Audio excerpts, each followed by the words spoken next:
How do we even go about introing this? Welcome to the Noutcast, the most consistent podcast on YouTube. Oh wait, one second. We've got. Oh, I got the built-in Rode music bed. oh shit! Okay, hold on. Welcome to the Noutcast. I'm your host. I'm not really your host. We've got three people here. Who the fuck decided you were the host? Yeah, I don't know. I just said it at this point. We've got Conor with one N. Yay! Say hi. Hello. And we Look at him go. Oh, yeah. Yeah, look at me Look at him go. spinning on Discord. He's two squares. I'm spinning on Discord. I'm Marley Swarbz, and here's my co-host. It's two squares. It's like a fucking cutscene for like an advert from Rick and Morty. And we've got Mr. GW. He's Hey! Smug. I'm Mr. Meeseeks. Look at me.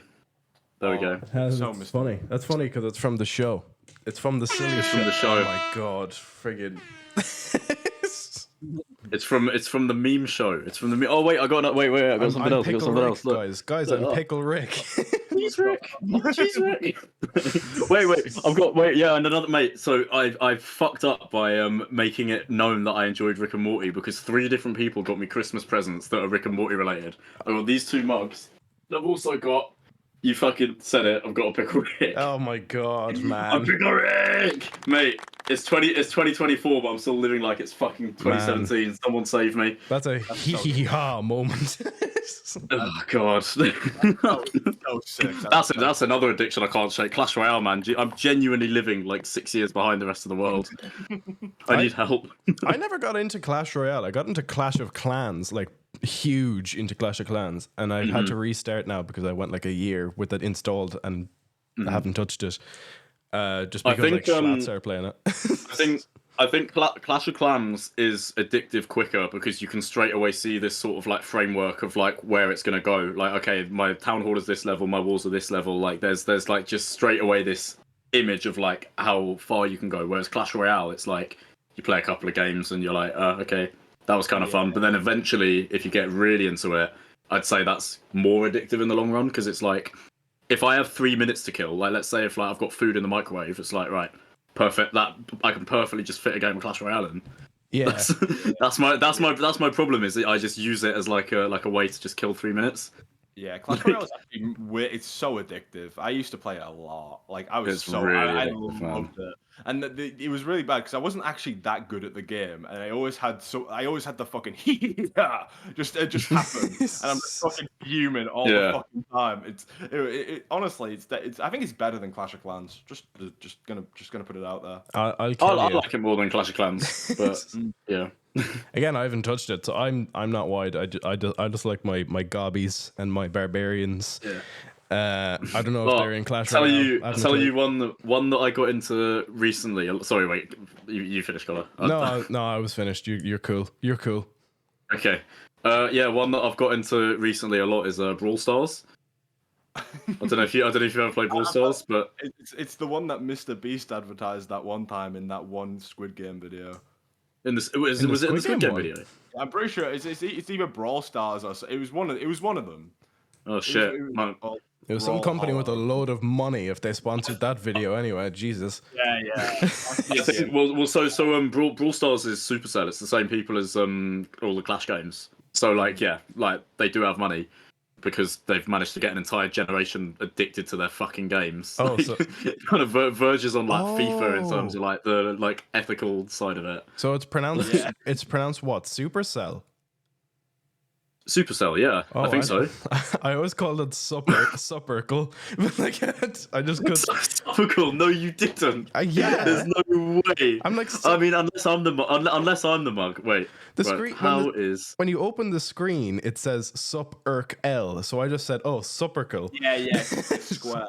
Yeah, it's alright. If you Google it, they should rebrand to this. You Google it, and the thing that like the first like prompt as to how you pronounce it is sounds like SOOPUHSEL. So Supercell, yeah, Supercell. I think that they should spell it like that. God damn it. Supercell. I'm not stupid though. I'm not stupid. I'm actually right. I read it as it is. I sound it out. You read it as like as if it's like 3 different words in the square. Why would they separate? Why would they separate them if they're not 3 separate words? I don't know. So that because square. Ha, TomGW. Sorry. Who's wide? Who's wide? Who's wide for that joke? Wide means understand. I forgot that. Like I.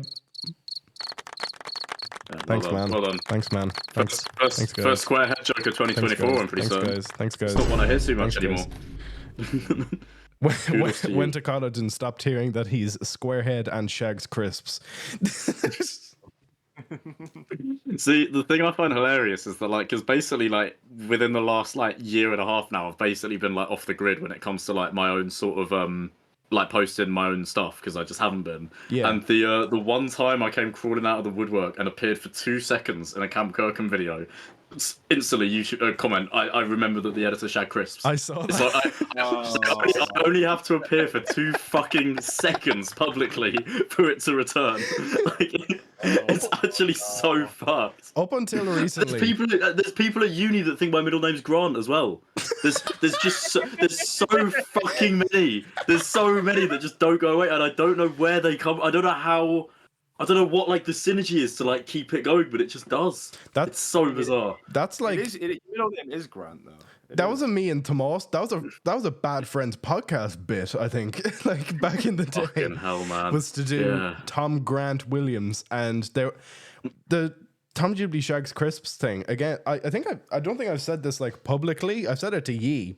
Like I stole that from Auntie Han, and I don't think she's aware that I just stole that from her.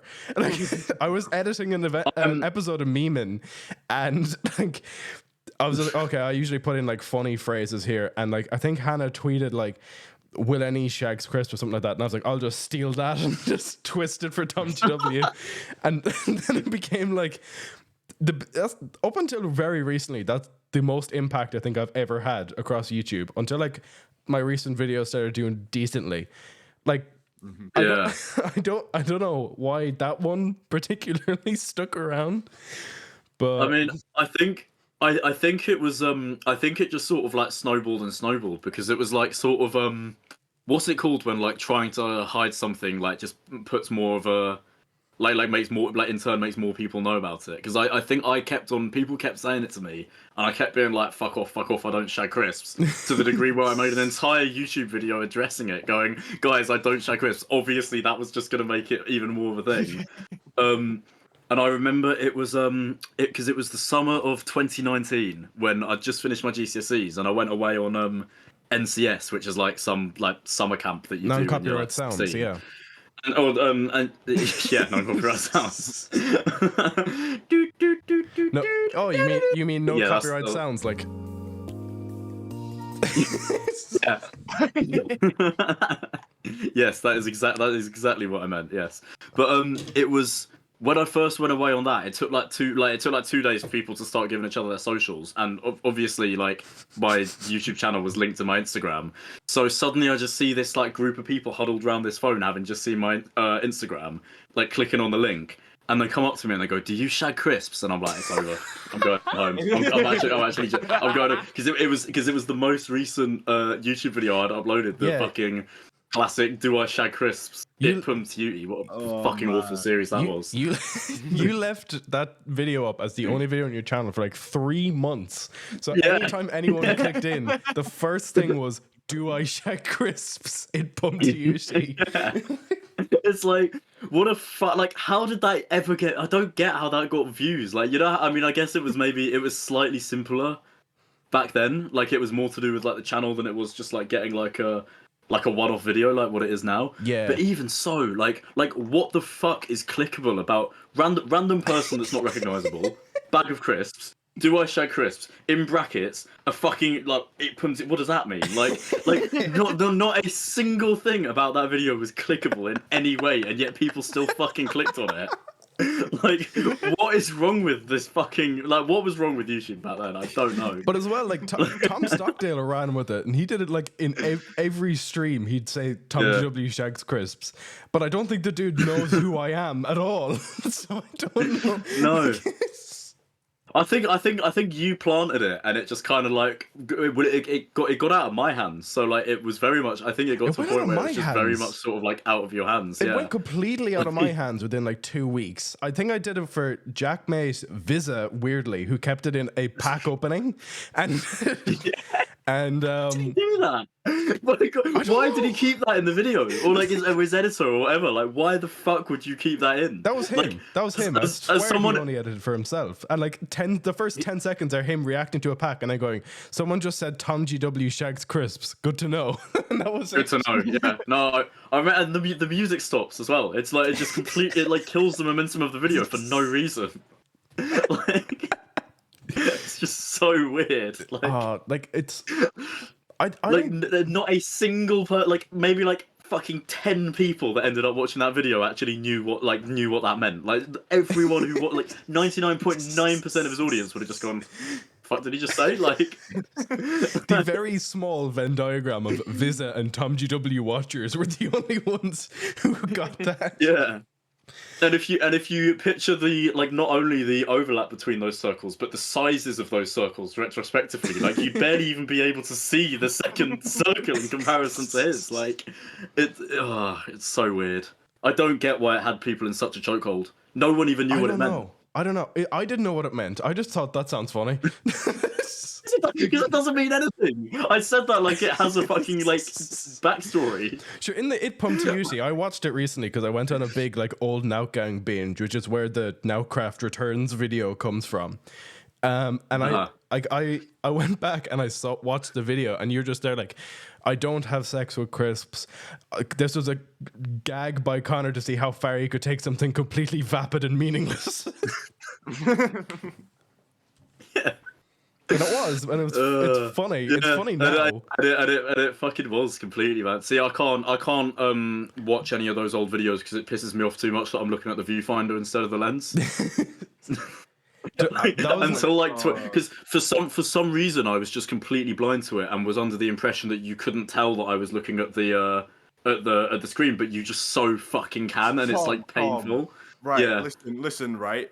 I was doing that till about 2021, and it was around, and it was in fact it could have been even the start of like 2022 or 2021, and how I figured it out was James Marriott commented on one of my videos saying like, "Oh, the editing's great," and then he proceeds to say, "Stop looking at the viewfinder though, you arrogant cunt," or something like that. And I'm like, I didn't even know that was a thing. And then I found out that like because I record with my iPhone, and it's on the like there's like a green dot that you look at, and that's where you look to like actually look at it. Oh my god! Like, I'm just like fucking blown. What the fuck? I'm recording with my phone for the first time. I keep looking into my own eyes and not into the camera. Yeah. You know what I mean? Because when you're recording it, you're looking into your own eyes, and because you're just it feels you kind of in your own brain you kind of have the illusion that it's just a mirror and you're looking straight at it. But when it's someone else and it's not that same looking back at yourself, it's so fucking obvious that your eyes are just like there.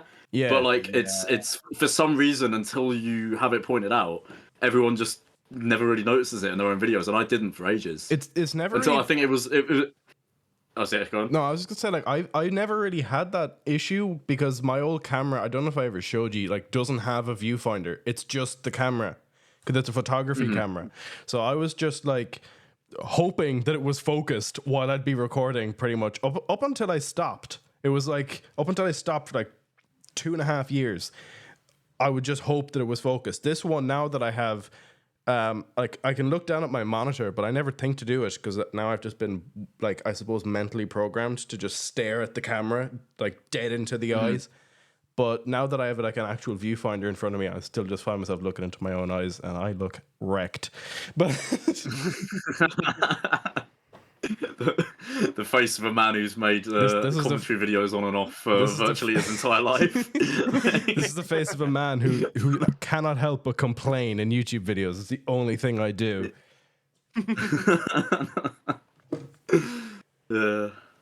Look, I mean, we all got really into YouTube content around 2015, 2016. So that was when complaining was rife. Oh, so yeah. it's sort of just out of like familiarity, isn't it?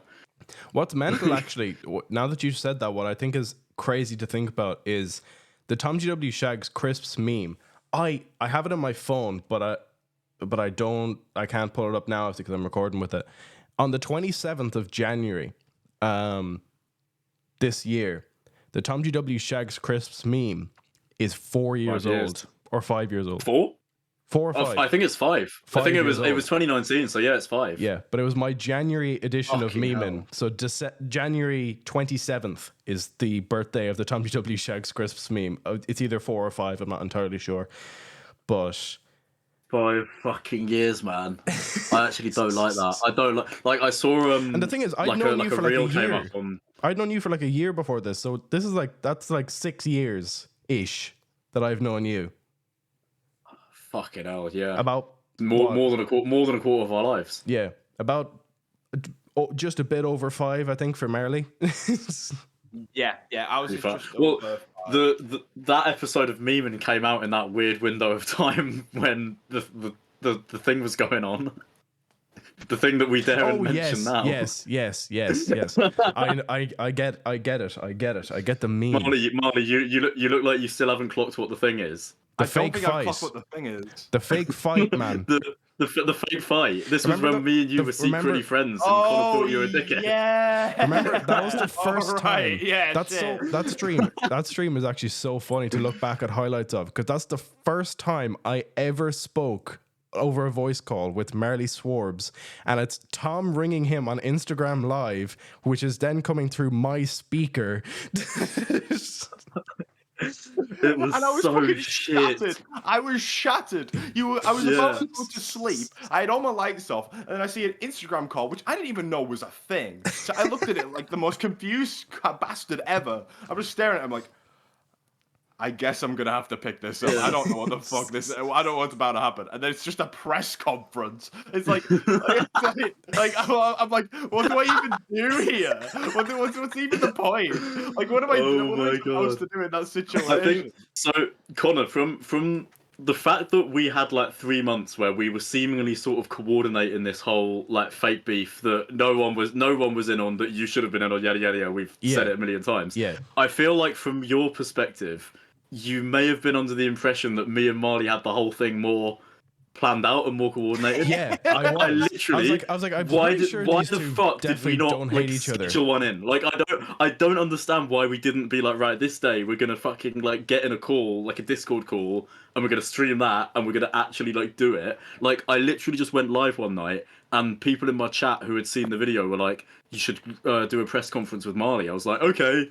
Instagram call, press conference. Like, why did we just do it on a whim? I don't understand. Because we were like, what? We only started 17? Like some messages. No, we were like 16. Yeah. Marley would have been about 15. Yeah, we were young as fuck, to be fair, looking back.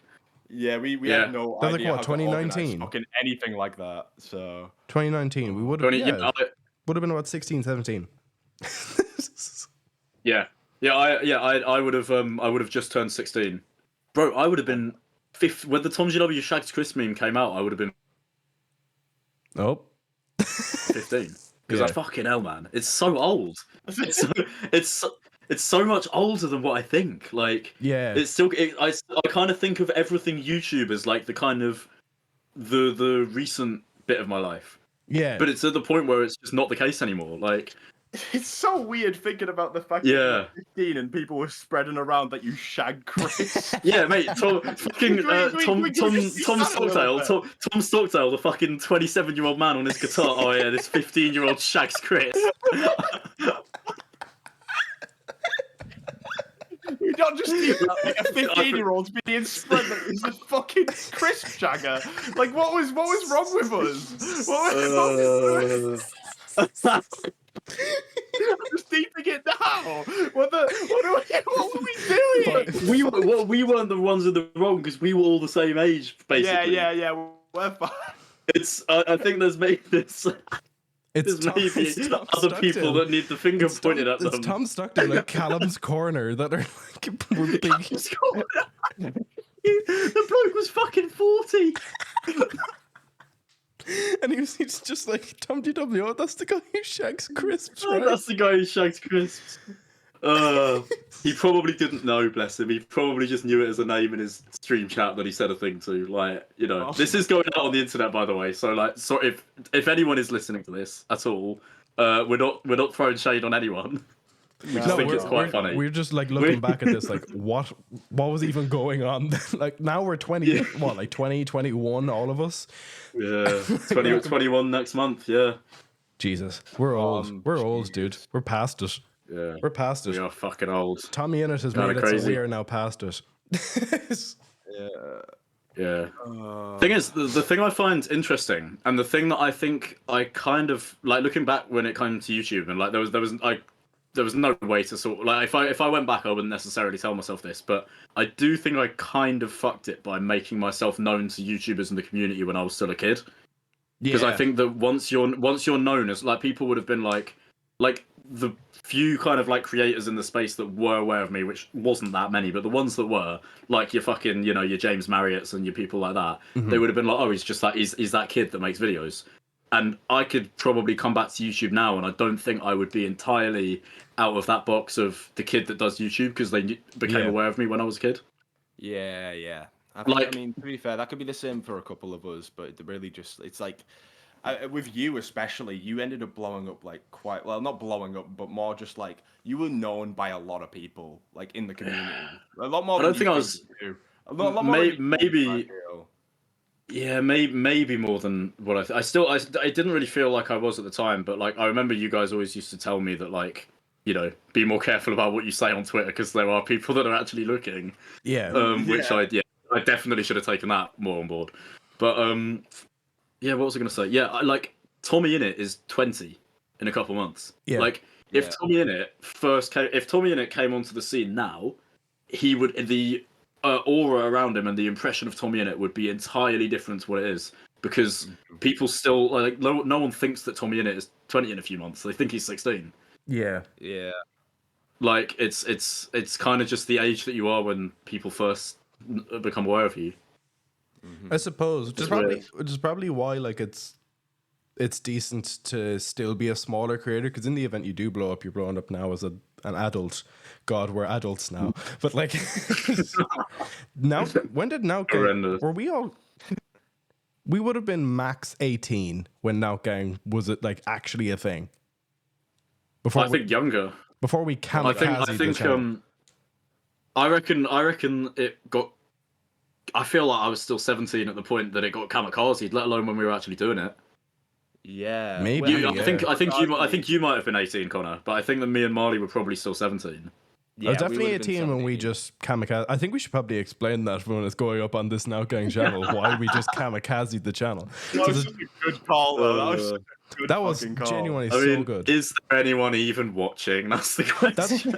Well, Nout Gang still gets like 50 views. The two videos that have gone up recently still get 50 views. I don't know what it is with this channel where it just has insane audience retention. But like, by the way, Charlie Bramps, hello. Yeah. You know, mate, my man works for Nickel Malona now. Does he? Sick. That's cool. Charlie Bramps is he's like the entire NDL channel is like edited by Charlie Bramps. Like, it's fucking crazy. That's cool. He's gone through the same. Couldn't be asked to be a YouTuber himself, so just became an editor arc that seems to have struck many of us. Yeah. But no, it looks like he's doing pretty well. Yeah. I suppose I'm trying to think how do you even go about explaining the like, basically we were on a call and we got a bit excited and we've relearned the login to the Nout Gang account. So we were like, oh, well, we just post like a really bad vertical video of Marley just saying, yeah, Nout Gang's dead, because we never made an official video to say Nout Gang was over. So Marley just did that, set it as like a premiere. So there was like 10 or 15 people sat there in the premiere like, oh my god, what's going on? And then it's just Marley. Can you imagine the actual like roller coaster that would have been waiting in that fucking like premiere, being like, oh my god, what's about to happen?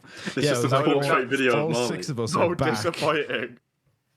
All 6 of us make our grand return. Oh God.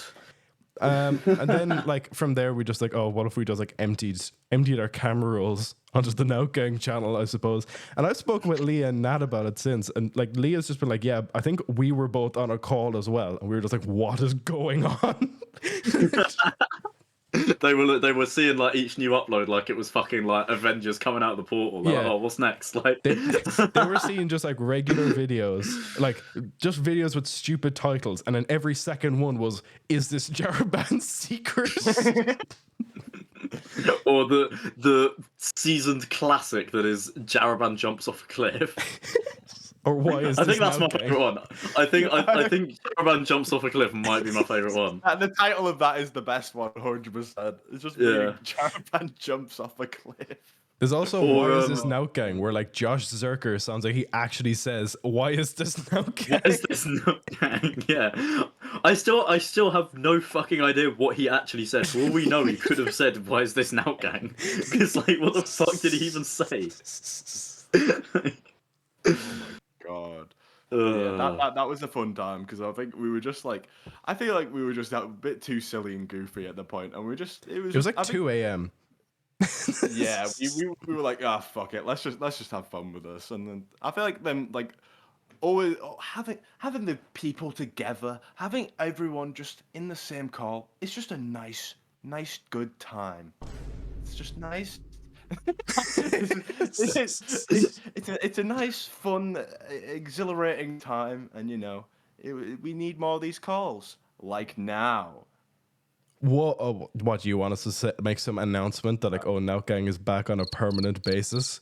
Because in which case, Nout Gang is back, but not Gang's back. like it was before, kinda. Nout Gang's back. Nout Gang's back. Nout Gang's back. Nout Gang's back. So 27 minutes is the time it took for this to go off the rails. I can't hear myself. I can't hear myself think. I cannot hear myself.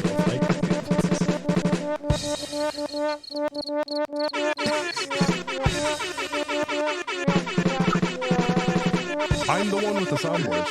I'm the one with the 500 quid like soundboard sat beside me. And essentially, I suppose, just a brief explanation. Nout Gang is just going to become it's going to become what it already kind of is, which is a dumping ground. Like, I was gonna say, what's it becoming? It's a shitpost. Like, it's just. I feel like that's kind of what it's. I feel like that's what it is at its best. Yeah, like once or twice a month tops, we'll like be in a call and we'll just say or play something stupid and make like the terrible 5-10 minute video out of it and be like, cool, throw that on Nout Gang. Why not? Be funny. Can you imagine the and I mean, look, it's not gonna, like, we can forget about it because it's not gonna happen, but can you imagine the hilarious scenario in which we accidentally build an audience on Nout Gang and then feel like we actually have to do shit? It'd be so funny if Nout Gang like became an actual like, okay, now we actually have to start scheduling and like properly thinking out recordings now. I'm praying to fuck that doesn't happen. We want this channel to be bad. We don't want this channel to be good. In the event that does happen, we may as well preface in like the first proper, I guess, Nout Gang revival kinda like, that's not the goal. This channel is expected to be bad. Please don't get too attached to these videos. Like, please do not enjoy them much. Because there's not going to be that many. This becomes like hobbies. Take a shower. This becomes like Vanos for people, except like the most annoying people you've ever met watch this channel instead of like. Marley, why have you got a fucking door handle? I was just gonna do some door handle. Why did that? Is that from your front door? Spoilers. When I was when I was in Marley's house, I was in your house for about 5 minutes, and you were like, "Oh yeah, by the way," and you just showed me the fact that your front door handle was about to fall off the latch, and I was like, "Oh great, I'm going to get robbed." This is brilliant. Yeah. I don't see any problems. It's just that YouTube editor lifestyle. Like, you know, they all fucking live like that. Yeah, if you've not got a door handle that's just on the side of your desk, what's the point, you know? Actually, that's an interesting question as someone who doesn't edit for other people. What's that like? Because I've only really edited my own stuff. I edit like other people's radio programs on my placement, which I'm not going to shout out because it like that gives away where I live. But like, like I've edited that stuff, and I always feel like I'm kind of intruding a bit. So I want to like, does it feel like it's like, especially if. Because if it's a YouTuber, then they're recording in their room or their house. It's like, I shouldn't be here. No, you definitely feel like a little bit of a fly on the wall.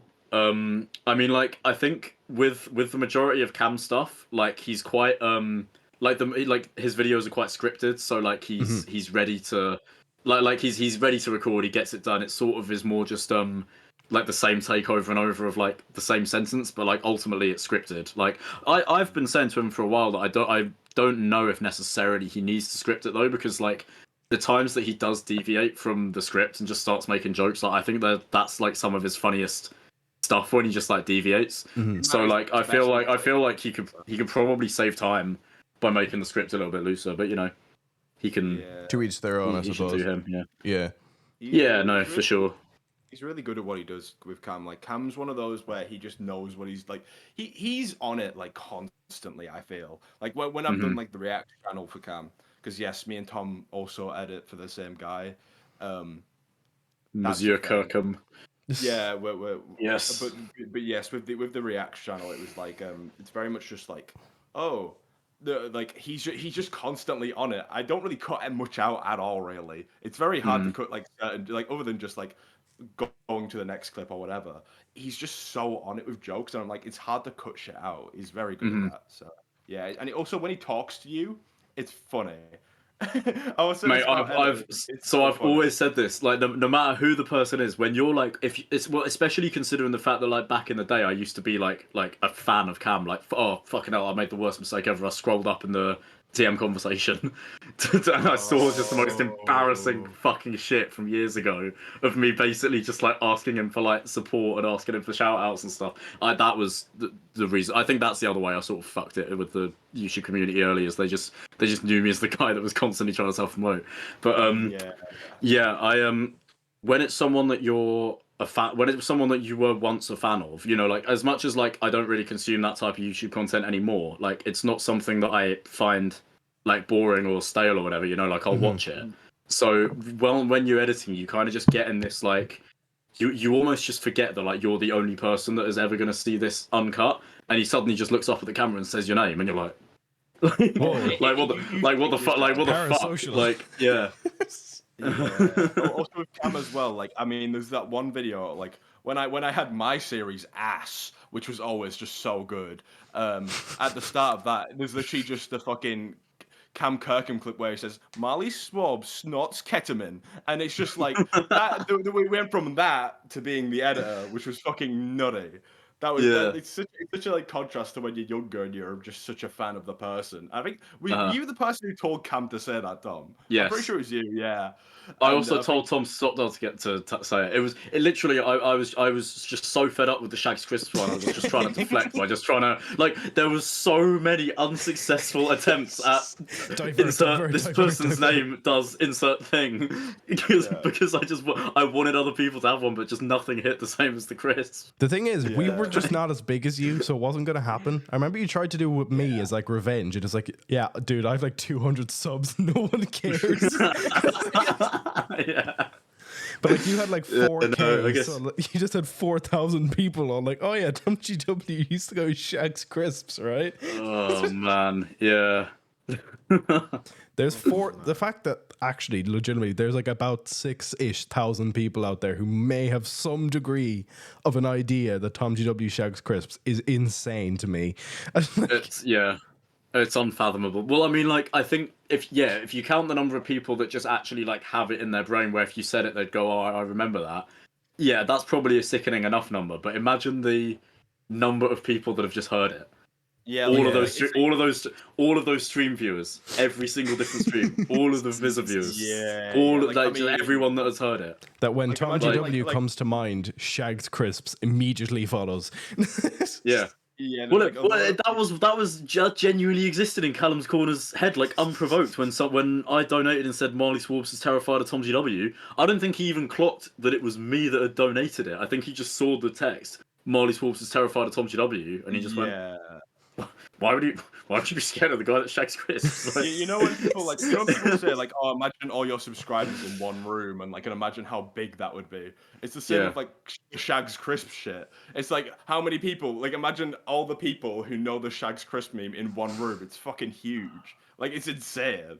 The amount of people who know the Shags Crisps meme and the amount of people who know who I am is like the one that people who know who I am is infinitely smaller, which is like. Well, it's an insane ratio though. Like if you think about if that's probably the best way you could like measure influence, like the ratio of like how many people know who you are versus something that you made up. Yeah, and of that ratio of influence for you is like insane. Like there's not very many people that have that. It has grown beyond me. And granted, it kind of snowballed out of your hands, but like immediately, it's still influence. Like I don't know. Actually, I took some notes because like I had topics that I was going to use for the freelance show, but again, it's been a long time since we recorded a freelance show episode. So I've just kind of had some of these banked. But one of these, and I've wanted to ask this, and I based it to Marley last month. I was like, I've come up with a really good question for when I bring back the freelance show to ask. And I haven't done it. And I want to do it to basically, anytime we do one of these, like say James comes on one, or Leah comes on, then we'll have like, I'll ask this question to a different person. It'll become like the Nout Gang's version of Schlatt's question of the infinite, unlimited bacon, but no more games question. But this was a question that I was genuinely asked and became instantly iconic in my friend group. So I'll give you a bit of the backstory. We were trying to come up with superpowers. So like, and superheroes, we were like, oh, if we were superheroes, we'd have these powers and this would be our names or whatever, because we were like 4 in our brains, but 20 years old. And that we were like limiting ourselves to 3 powers, and Tomas couldn't decide on these 2. So it became a would you rather question. Would you rather be the mayor, like a perpetual state of being the mayor, or have a working portal gun? Oh, it's got to be the portal gun, man. I mean, what are we talking when we say portal gun? Just parallel universes, right? Like where I'm assuming the first one that comes to your mind will probably be the Rick and Morty one. So I would just say the first one that comes to your mind. First one that comes to my mind is the one from Portal, the game. But either or, take whichever you like. The catch with the mayor is the mayor of, say, London is a lucrative job, correct? Mm-hmm. Yeah. Essentially. Pretty lucrative. Essentially, the town, and this isn't even a town I've told you two about. I've told you two about the town that's close to me that's a complete and utter mess, and I brought Marley on a tour of it on Google Maps before. But it's not that. It's a completely different one that's just about as run down. So I'll come up with an English example. You'd be the mayor perpetually of Smethwick, Birmingham. I knew it was coming. So you would I was like, it's either going to be Smethwick or Grimsby. Yeah. I'm sorry. Wait. Hold on. Right. I just want to bring this back a little. Superpower. Yes. What superpower would you being the mayor? Marley, it's a perpetual state of being the mayor, as in you cannot be overthrown. So you're like a dictator of the town, essentially, because... No, here's the important lore entry. His superhero name was going to be the mayor. He's still saved on my phone as the mayor. Right. He would be the mayor forever. And I was like, okay. And he was like, can I have a portal gun? And we were like, that'll count in for your powers or whatever. Because I was like, I get web shooters. And that's like one of my powers. And he was like, okay, so I'm going to have to get rid of one of my powers. And he didn't want to get rid of the other 2. I think one of them was like being able to shoot fire and like fly, I think were the other 2. He's like, I don't want to get rid of either of them. And we were like, we're going to have to get rid of being the mayor like forever then. He's like, but I can't be called the mayor and not be the mayor. That makes no sense. I just like the fact it's like fire powers flying being the mayor. Yeah. it's such a niche thought. Like, I genuinely don't think there's ever been a conversation about superpowers where being the mayor has been brought up. Like, I think that you are genuinely the pioneers of that one, of relating being the mayor to being a superhero. Yes, I could be the mayor of fucking Smethwick, Birmingham, or Scunthorpe, or some shit like that. Or I could maybe, to be fair, okay, you know, have a portal gun. So I've been watching The Boys recently, right? Which Yes. have either of you two watched The Boys? Not fully. I haven't watched it. I watched bits, but Okay, not all of it. Yeah. So obviously, like, very interesting show because it kind of like delves into like what the world would actually look like with superpowers. So I feel like this kind of like mayor discussion is quite falls into that a bit of like a kind of real life, like what are the real life consequences of this superpower? It's a dictatorship. And see, so it's a dictatorship. One, that's what I was about to say. A mayor that cannot be overthrown. That sounds like a bit of a slippery slope. But also, if we're gonna apply the same real life consequences to having a portal gun, you're surely a fucking war criminal with a portal gun, aren't you? Like you'll be like enemy of the state if you've got powers like that. Walking into like active war zones with your portal gun. Yeah. Fucking hell. I want you to guess which one he decided on in the end. Being the mayor. I feel like he went and been the He went with being the mayor. That's why he's still called the mayor on my phone. He was like, "No, I don't want the portal gun. I'll just stay the mayor." And we're like, "Okay, okay, man." One of my friends wasn't there, so we called him Mr. Time Bomb, and he only got one superpower, which is that he would eventually explode and die, but he didn't even know when that was. That was it. That's fine. That's fine. That's not a superpower. That's like a disadvantage. I You can't. That's like a negative superpower. Why would you, of all the superpowers, why would you choose something? You're worse. You may as well just be a normal person at that point. You could be with your fucking loved ones, and you're just like, oh well, it is what it is. Fucking. Do you take the loved ones out with you? Presumably, when you explode, it ain't just like, unless you're just very lucky that you're out. It's in the like middle of nowhere. it's like an Aston movie explosion. You just like you pop, and everything around you just stays exactly the same. All right. Well, even doing it in front of your loved ones is still just like traumatizing to them. So it's just like, well, you know what? I would actually choose being the mayor. Perpetually. Perpetually. So you're stuck in. Yeah. So not only are you the mayor of, say, Smethwick, Birmingham, or Scunthorpe, but also you can never leave because you can't really. You always have to live in Scunthorpe or Smethwick, Birmingham. In this, I'll bleep it. I'll bleep it. In this case, no, there's In this case, I'll bleep that. But like, it's which translates to big fort. Nice. But yeah, I think I mean, for the meme, I want to say the mayor, but I'm not sure I entirely back it. Main reason being, well, yeah, like obviously the sort of the loyalty that's owed to this place that you probably don't actually care about very much is a bit of a downside. But also like, yeah, you could be like so cool. You could like walk in, and then you could make them you could have your own theme song when you walk into areas. It'd be like sick. Well, like a walkout song. Yeah, like you have like walkout songs, or you just have like a random sound like that, like shit like that. Like you can just walk through, and then you just have that, and it's like, it's me, the mayor of Scunthorpe. Well, let's wait and see what happens when Gen Z get to the age where they're the mayors of places, because I wouldn't be fucking surprised if that type of shit starts happening. They've just got their entrance music; it just hits like friggin'.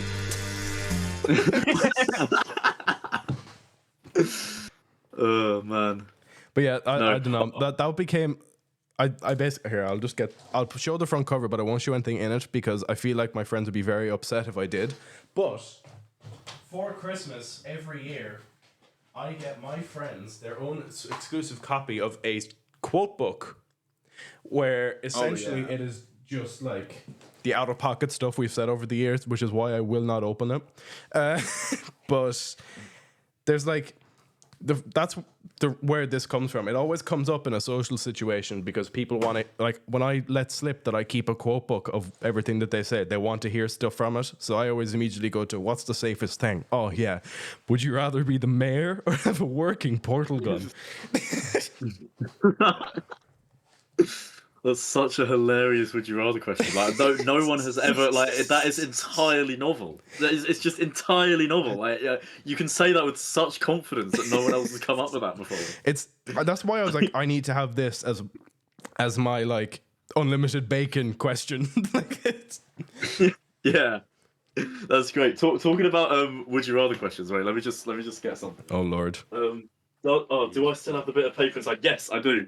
So for Christmas, my dad bought me this book of would you rather questions. Oh, okay. Okay.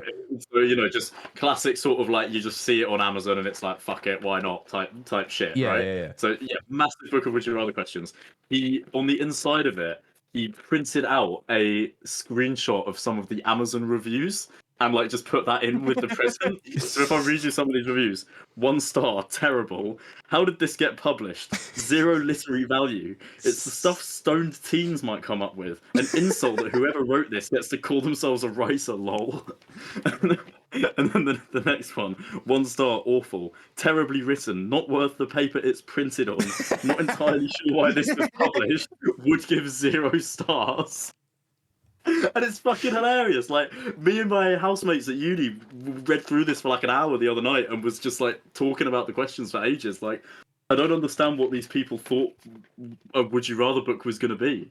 Yeah. But it's just a book of Would You Rather questions. No, like... me when I buy a Would You Rather book and expect like of mice and men from it. Like, yeah, it's so strange. But like, yeah, no, you can see it's had.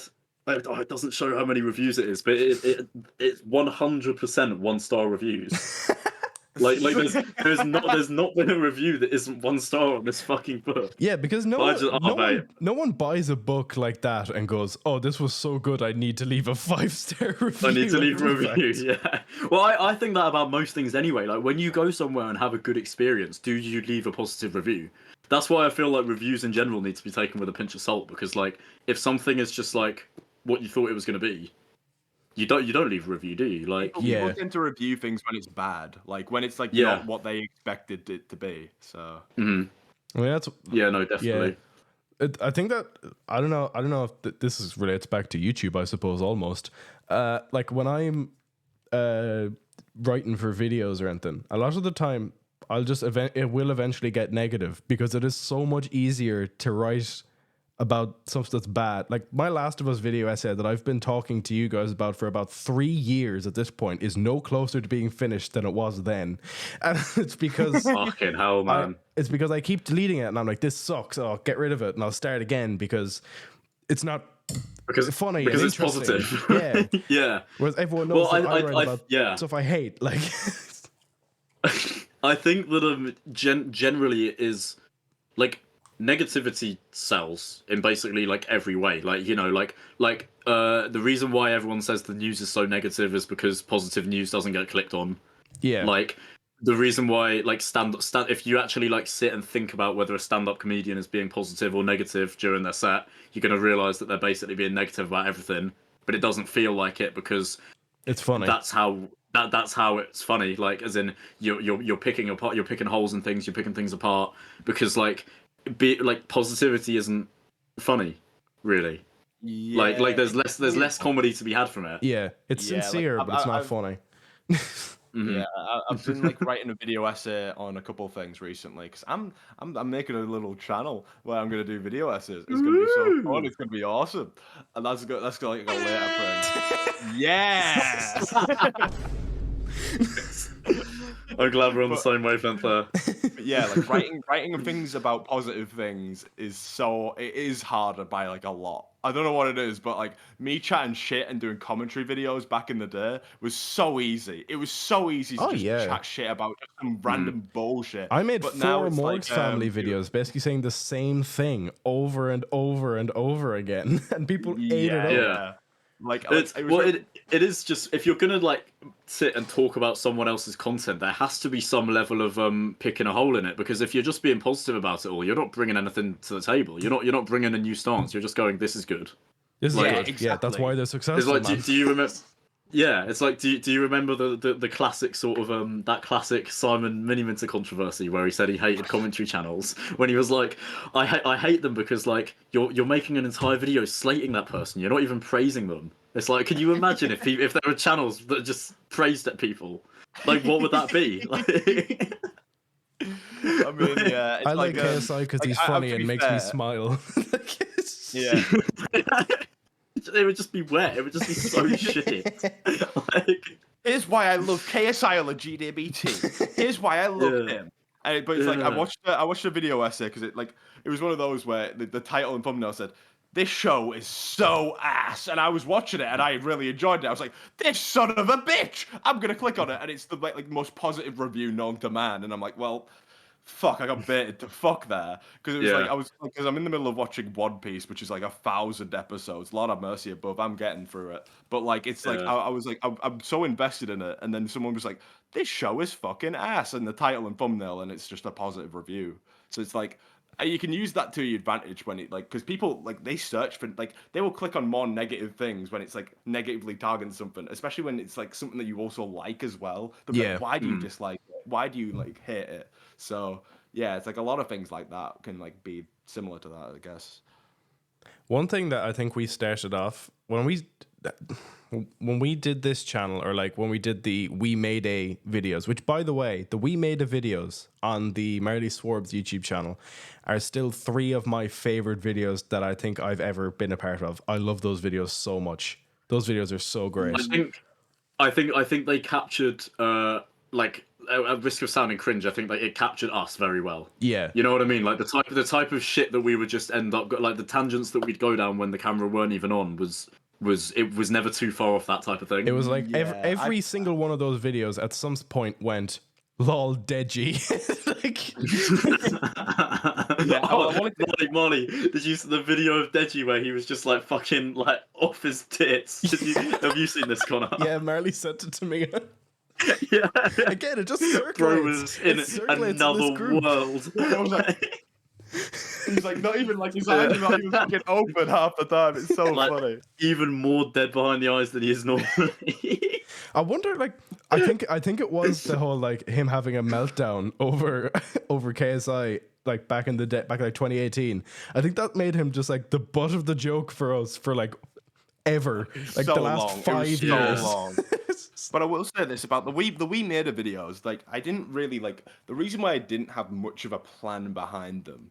There was a whole thought process of obviously I'm also a lazy cunt, so I don't really plan shit half the time. But also it was more on the ends of just well, I want to capture the essence of just normal calls that we have. Yeah. We can just have some fun bullshit that goes with it. And it's more, it kind of captures that, but also in an edited sense as well, so I can have more fun with it as well and play around with shit. Yeah. And it was one of those where I feel those videos were they were my favorite to edit, definitely, until we started playing every single song known to man, and my headphones started fucking making me believe. That's such a good bit. Awful. It's such a good bit, the classic, the one where it was World Cup song by Joe Weller and Faded by Alan Walker. 3 other songs in the background. Yeah.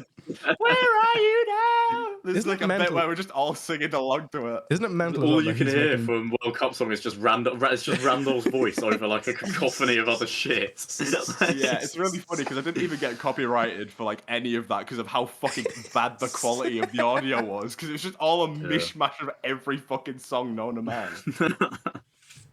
Yeah, I don't know what it was with those videos. Especially, I think it's because he'll probably watch this now because he knows we're bringing back the Nout Gang anyway. But I think it's because James was in them. James made those videos as well. James was actually I think James was so fucking good for them videos. It was just so he writing the script off the dome, he's just he's beautiful. He has the most incredible mind for just random comedy bits. And when you said fucking writing the script, fucking Lord have mercy. Oh my god, yeah. Boom, boom, no, boom. That was he is insane for it. the thing that I've noticed, and look, at risk, we're licking his ass here, but if we're doing it, let's just keep going. He. The thing I just find crazy about James is the fact that he's admitted to me and presumably to you guys as well, that he has. There's no method behind his comedy. He genuinely says, "Oh, I literally just say whatever words come into my head." Yeah. But someone else doing that wouldn't be as funny. Yeah. Yeah, no. Anyone could just fucking go, oh, well, I fucking spun a table on the moon on a fucking Wednesday, but like when James says that, it's great. But like it's just so James weird saying that, and it's even funnier. I don't know what it is, but I imagine James saying some bullshit, and it just sounds funnier. He's such a legend, man. Shout out James. Shout out Jaraban. Whenever like me and Tomas start talking about like you lot or whatever, we always bring up James to other people who have obviously never met him, and we're always like, oh yeah, James Jaraban, and both of us go, he is the funniest human being that either of us have ever met in our entire lives. And they're like, explain how. And I'm like, well, one time in Joke Boat he said bazinga every time, and it was always funny. And everyone else would just be like, that's not funny. But if you were there, it's yeah. It's just him, man. It's literally like it's just his way of like he's got a real way about him. Yeah, when I met Tomas in the summer when he came to London, it was nice to hear it from him as well, because I've heard Conor be like, yeah, just somehow James is just like the funniest guy alive and we don't know how. And Tomas just off his own back was like, oh yeah, no, I've never met anyone as funny as James. Yeah. And it's just like it's pretty unanimous. I feel like anyone who's spent enough time with the bloke agrees. Like, yeah. Right, we are just actually like licking his ass now. But like, yeah, we'll stop licking his ass. But also, but no, it's Shout out James. He's such a like. I feel like he like in any video that he's been in, he's always such a fucking star. So shout out James. Love James. But he'll be on another one of these eventually. Whenever we next do a video, we might have James in it. The society is healing for more James Jaraban. Actually, I think that's the reason why the Nout Gang died, man. James Jaraban just dipped off the face of the earth. Like, we needed him. It is a shame, because sometimes I still think of like the Fortnite Outcast Hey Ya parody. Like, I still know enough of the lyrics to it where I'm like, if I rhyme it off and like someone near me is like, what are you talking about? I can't even pull up the video to be like, oh, it's this, isn't it funny? Like, yeah, true. One video, I find it like the fact he's deleted all his videos now. Yeah, I think the thing that is so hilarious about that is that implies that there are people in I think we all know this is true. Like, the people that James is surrounded by at uni just have no fucking idea that they know Jaraban. They think they just know. They think they just know a normal guy, because like if he James, feels like they don't know outside of him, like no, they know James Marks, but they don't know Jaraban, and it's so true. I bet that's the case. That's sort of what I saw when I went to that party with him at that time. Because I went and just spent time with his the mates that he went to sixth form with, and yeah, it was James Marks. It wasn't Jaraban. You know. I mean, last year I hung out with Alex Harding. Oh shit! Yeah, you've met Alex Harding, but not James. It's so fucking bizarre that's even the case. But yeah, Alex is so sound, and I can tell like they're in the same friend group, if you know what I mean. It's like very like telling, and he's so sound. Shout out Alex, by the way. I don't think he's gonna be watching. Should we get Alex Harding on an episode of this? Yeah, let's get the Noutcast guest episode, please. Can we get that to happen? One thing though, actually, back in the okay, I'm gonna shout out this song actually, kind of, which is annoying because it's gonna drive traffic towards it. There are songs that are still up of like us.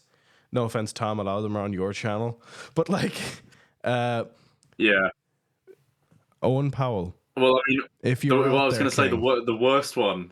If you're out there, King, take down Stream Cypher. I will go about filing a DMCA.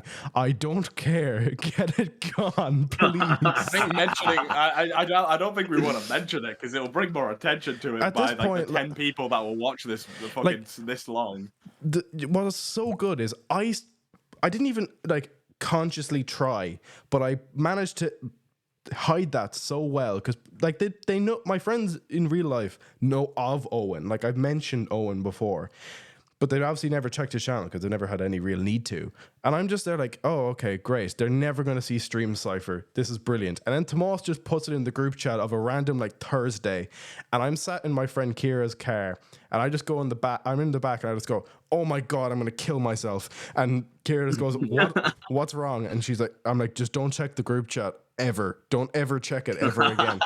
And my other friend Conor clearly picked up the phone and was like, what is this? And Tomas was like, oh, listen to this, man. And I was just like, I'm going to end this man's life. Next time I see him, he's on fraud watch. I think at that day as well, we all were like, maybe we should like get Owen to take that down. Well, so I messaged him asking him to, and he didn't respond. Well, he looked at it and didn't respond. I think that yeah, like I don't really know what else I can do, because like I have spoken to him on text since after that message. It was when John May went on the Fellas podcast. I was like, I can't have Owen not knowing that this has happened, so I had to just send him it. And then he responded to that, but he didn't respond to the taking stream stuff down. I don't know. It is what it is. I assume that your life has somewhat settled since then. Yeah. I assume that you're not still being terrified. I don't think any of them really remember it at this point, but it's the fact that they know it exists upsets me.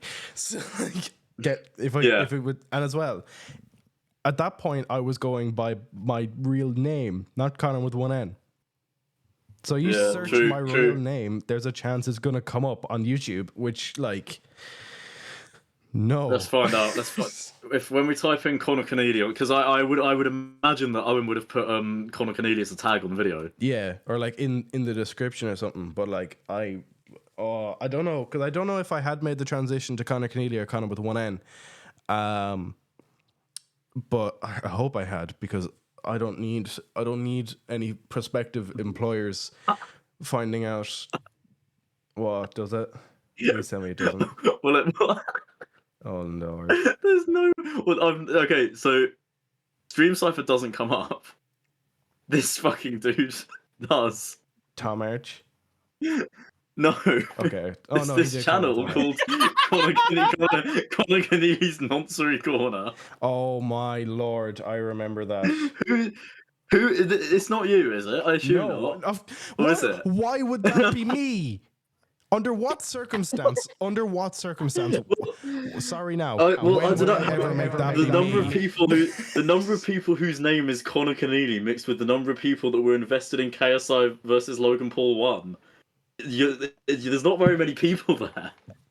I kind of assumed that you wouldn't have a channel description that says, I kiss girls that are about a third of my age. If you're not sure who I am, ask your mum. So bad. I'm gonna kill myself. What the fuck? The only the main thing that just comes up is a UFC fight, or not even UFC, but just like some kind of MMA fight. Announcing the 7th member of Team 100 Hub comes up. Oh, that was okay. I remember that. Yeah, that was like genuine. That came out at like 3 a.m. or like something like that, and I was somehow still up, and I remember celebrating in my room. I was like, yes, I got in. And then I think I had one call. The reveal on it is so funny as well, the way that it's just like this big build up and then just text appears on the screen with your name spelt wrong. Yeah. As well, I remember the first conversation I ever had with you. You were like, "Yeah, well, you were like kind of the only option that was like viable." That's such a cunt. That's such a dickhead thing to say. Yeah, like we didn't actually want you, bro. Like you were just the only option. Yeah, and I was like, "Oh, okay, I'll take what I can get, I suppose." And now here we are, 6 years later, still friends. Yeah, man. Who else was it? Wait, I don't think you were the only option. Well, like you might have been the only person that we got like a good vibe from, because I feel like everyone else was probably about 12 years old. I think there was like 7 or 8 people that went in for it, I think. Yeah, God, I'd love to go back and watch these fucking videos, man. Like, it would just be so weird. What, the applications or just Team 100 Hub as a whole? Because the first podcast, I tried listening back to it, and it is a hell nightmare of 7 15-year-olds trying to talk over one another.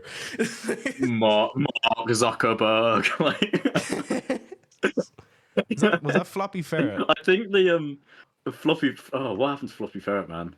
Oh no, he carried me to my. But Breton Boy was also in it, but Breton Boy like never was able to join the podcast or anything because sorry guys, my mom has my phone. Yeah, that he'd sent to us with his phone. I tell you what, right? I tell you what, Breeton Boy might have done the best out of any of us. Oh, 100%. In the end. 100%. He's fucking went clear. He's so clear, man. The video of those like of him on stage, and there's those like girls that are just like twerking. There's literally there's just these like what look like models like twerking to Breeton Boy. It's like, do they know that this man was in Team 100 Hub? They're twerking to a guy that was in Team 100 Hub.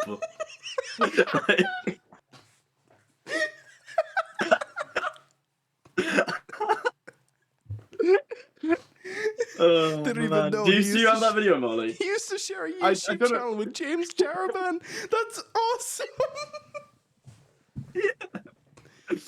I need to find it. I need to find it. I fucking love the Team 100 Hub banner as well. Yeah, it's just all. Because it's like I think it's all of you, but it's not me because I we never made a new one after you joined. But it's like it's weird because it's like some of them are like actual photos that have been taken, and others are just like screenshots from videos. Yeah, like you can tell that James's one was just a screenshot from. I don't know if you're looking at it now, but James's one is a screenshot from a video. Floppy Ferret's is a screenshot from a video. Travis's might be. I can't tell. My profile picture for an uncomfortable amount of time was just a screenshot from a video. Thank God I became. Yeah, remember it was like the one where I was like, I looked cross and I was like clearly talking to the camera because my mouth was wide open. If you click into the first Nout Gang podcast, that'll be it. And that was my profile picture for like a year tops. Not even tops, a year minimum. Until I think I met Marley, and Marley was like, here, and he just drew me like a profile picture, and I was like, thank you, this is so much better. And he's done it all the time since. Every profile picture I've ever had is drawn by Marley Swarbz, except for the one where I'm screaming at the camera. Nice. Some of the Nout Gang's been cleaned up a little bit, I swear. Like some of the it's been cleaned up. Quite a few of the videos on. It's been cleaned up in the sense that the shorts came out, so all the videos that were recorded in portrait are now in shorts, and they're like, which is why pretty much all the shorts are called "Is This Jaraban Secret?" Yeah. In the shorts is where I've just clicked on shorts, and I've just clicked on shorts, and I've unlocked the real shit. I was like, oh shit! Like the majority of these look like somewhat actual videos, and no. In the shorts, you can find that one time where we screenshotted the same video of James just flailing around his room, but we all screen recorded it, so it's just like the video just starts with like 7 different versions of the slide down, press the button to start record, slide back up. It was like that over and over again. So fucking unique. We are so special and unique. That's why you're going to love this channel being alive again, kinda, sorta, maybe, somewhat. It's sick. We're so sick. What's great is we've actually got to find a small SoundCloud rapper, because I found something really cool and I've put it into my Roadcaster, and Marley knows it exists. Shout out Team 100. But Tom doesn't. Today we're sending for Lil Puro, the worst SoundCloud rapper of all time. I've had so much fun with this. I've had so much fun with this. Alright, let's go. SoundCloud is where you're from, and that's the place you need to stay. Your bars are dead. We can't even understand a word you say. That diamond necklace you got on is fake. You must confess. See, made your channel, but you still diss meme yellows. You think you're famous. You reckon soon your channel's gonna grow. They'll burn you down with time to spare. This is humiliating, bro, much like your hair. It's such a mess. I love that. Wow. That's on a €500 piece of equipment now. That's just there. It's up in my room. God. At the press of a button. At the point. Shout out Team 100. No. Imagine I had this. That is wild. Imagine I had this back in 2019, 2020. I would have been. Oh, you'd actually be insufferable, Conor. You'd be fucking insufferable. You'd be playing style. You'd be just doing the same fucking style bit, and I'd be fucking pissed. Because we were so much worse with the fucking like ear rape. Like as in, imagine if this was a thing in 2019. Oh nah, I'd also be terrible. I'd be fucking awful. I think we've had a decent amount of self-control this podcast. To be honest, I'm actually amazed. Yeah, it was only like around halfway through that you went mental on that, and I obviously just played Tom's verse of Lil Puro Diss track. You should get another button where you can play Floppy Ferret's verse. No, I have it. I have the whole song on the button press. I just stopped it at the end of your verse just for, less so for your sake, but more so for Travi and Floppy Ferret's sake. Yeah, mate. Travi will want absolutely, like, he the way that you're there, like, please for the love of God, can Stream Cypher be taken down? I bet that Travis has the same thing with the diss track. 100%. He's gonna send you a DM in like 2 years and be like, "Hey, this is still up. Please get rid of it." Well, I think he goes by a different name now, so I don't think anyone who knows him now would necessarily ever find it. Should we leak it? Should I try and find his Instagram and just DM it to every, like, I'll go on his tagged picture of like him and his mates and just DM it to every single one of them individually. The thing is, though, he actually does have the best verse on that song. Obviously, it's so good. Say, but like, yeah. The rapper, like, it makes sense. But he was young as fuck in that song. Like, it's deceiving because I looked like a fucking like middle-aged man by the time I was 15.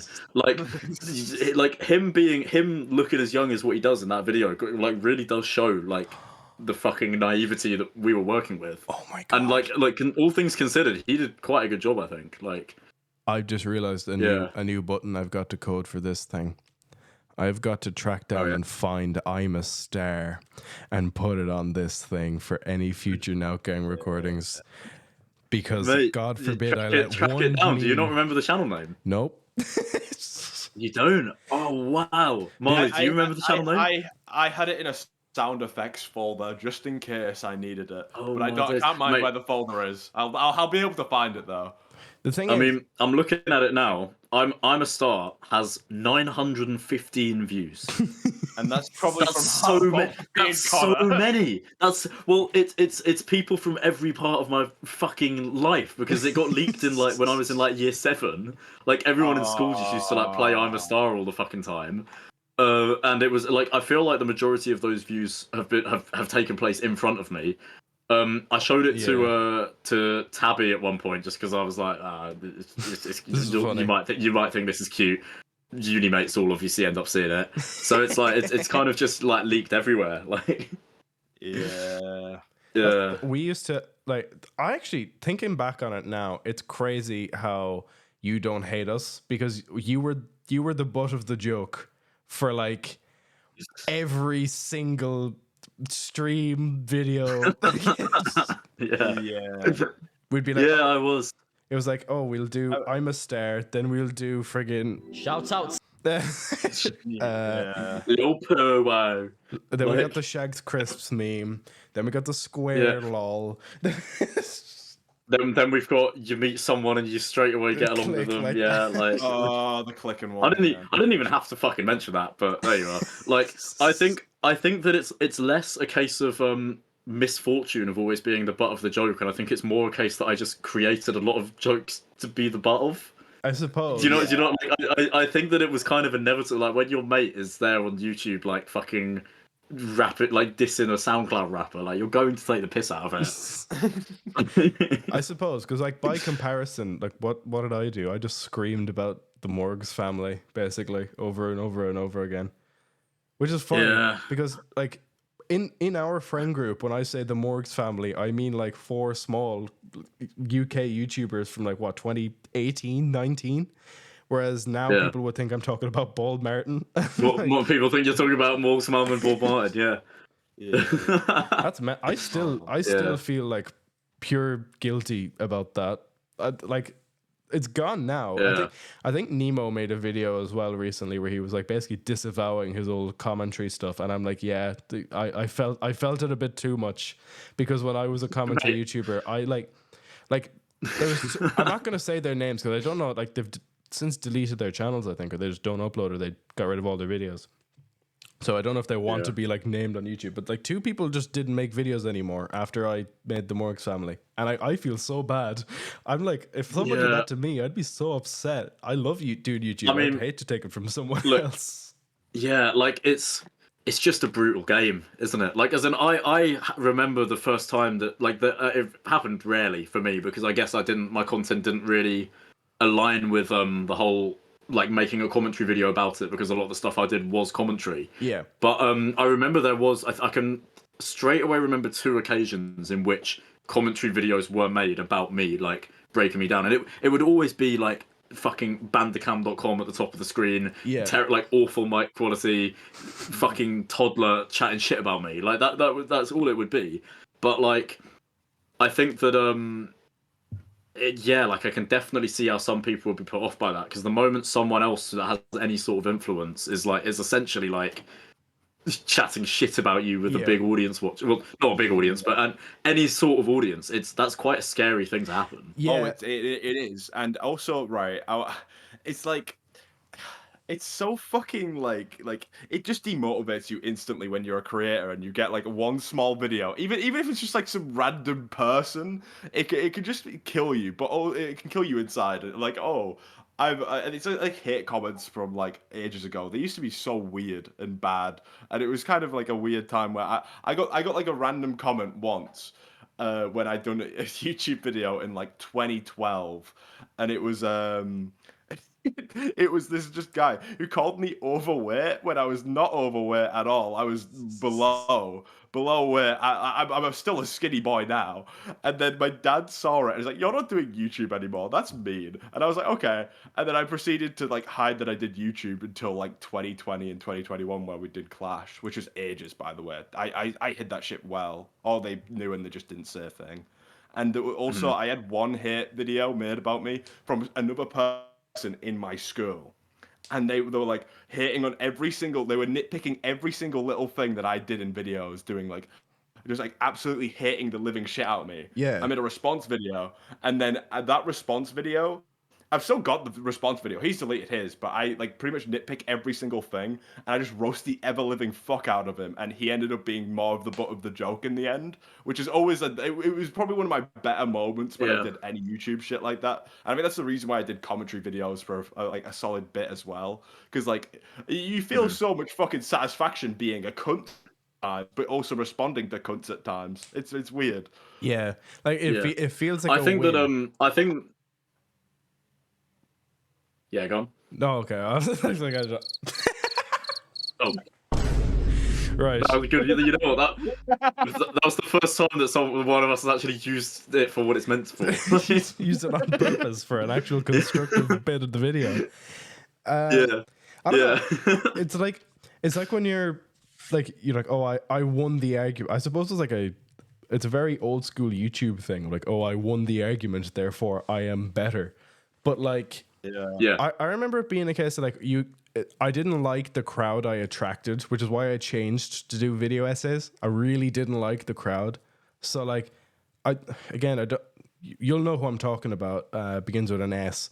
But I remember them being like really cruel about it, and they were like going into these people who were harmless. The people I was calling out in the Morgz family videos towards the end were the bigger creators, and I'd like touch on the smaller ones. But I remember he like fully went sending like it was hate comments, but like he was saying, "No, it's just criticism," and I'm like, "Okay, you clearly have no media literacy here. You don't get what I'm trying to do here." And after that, I think that's when I made the first like Fred movie review, and then I was like, "Okay, I'm just gonna do this. I'm moving away from commentary. I can't hack that." It's a very brutal game, and I think that like the entire commentary niche, like holy shit, man! Can you imagine like your entire life's work being like that of Leafy is here? Yeah, like that's what makes it. Do you know what I mean? Like it's genuinely like just I feel like by being like that big sort of like kingpin commentator, you're basically just in the firing line for the next big kingpin commentator, and you're going to end up like you can't be forever undefeated on that pedestal, and like I think that's the reason why a lot of them have just sort of like cracked in recent times and just been like, look guys, please can we just all be nice to each other, like iDubbbz for example, like in more recent times, like it's just like that having that much like hostility as part of your job, and your job being to just be fucking like going at people on the internet, like there is simply no way that you can be happy doing that. Oh yeah, because I think one thing that happened with me when I done the hunting vlogger Joe stuff, regardless if I was like, if I was in the right for all the stuff that I said, and regardless of any of that, I feel like my mental health really reflected in those videos, where I was a lot more negative, a lot more just like not there. I felt like I was being a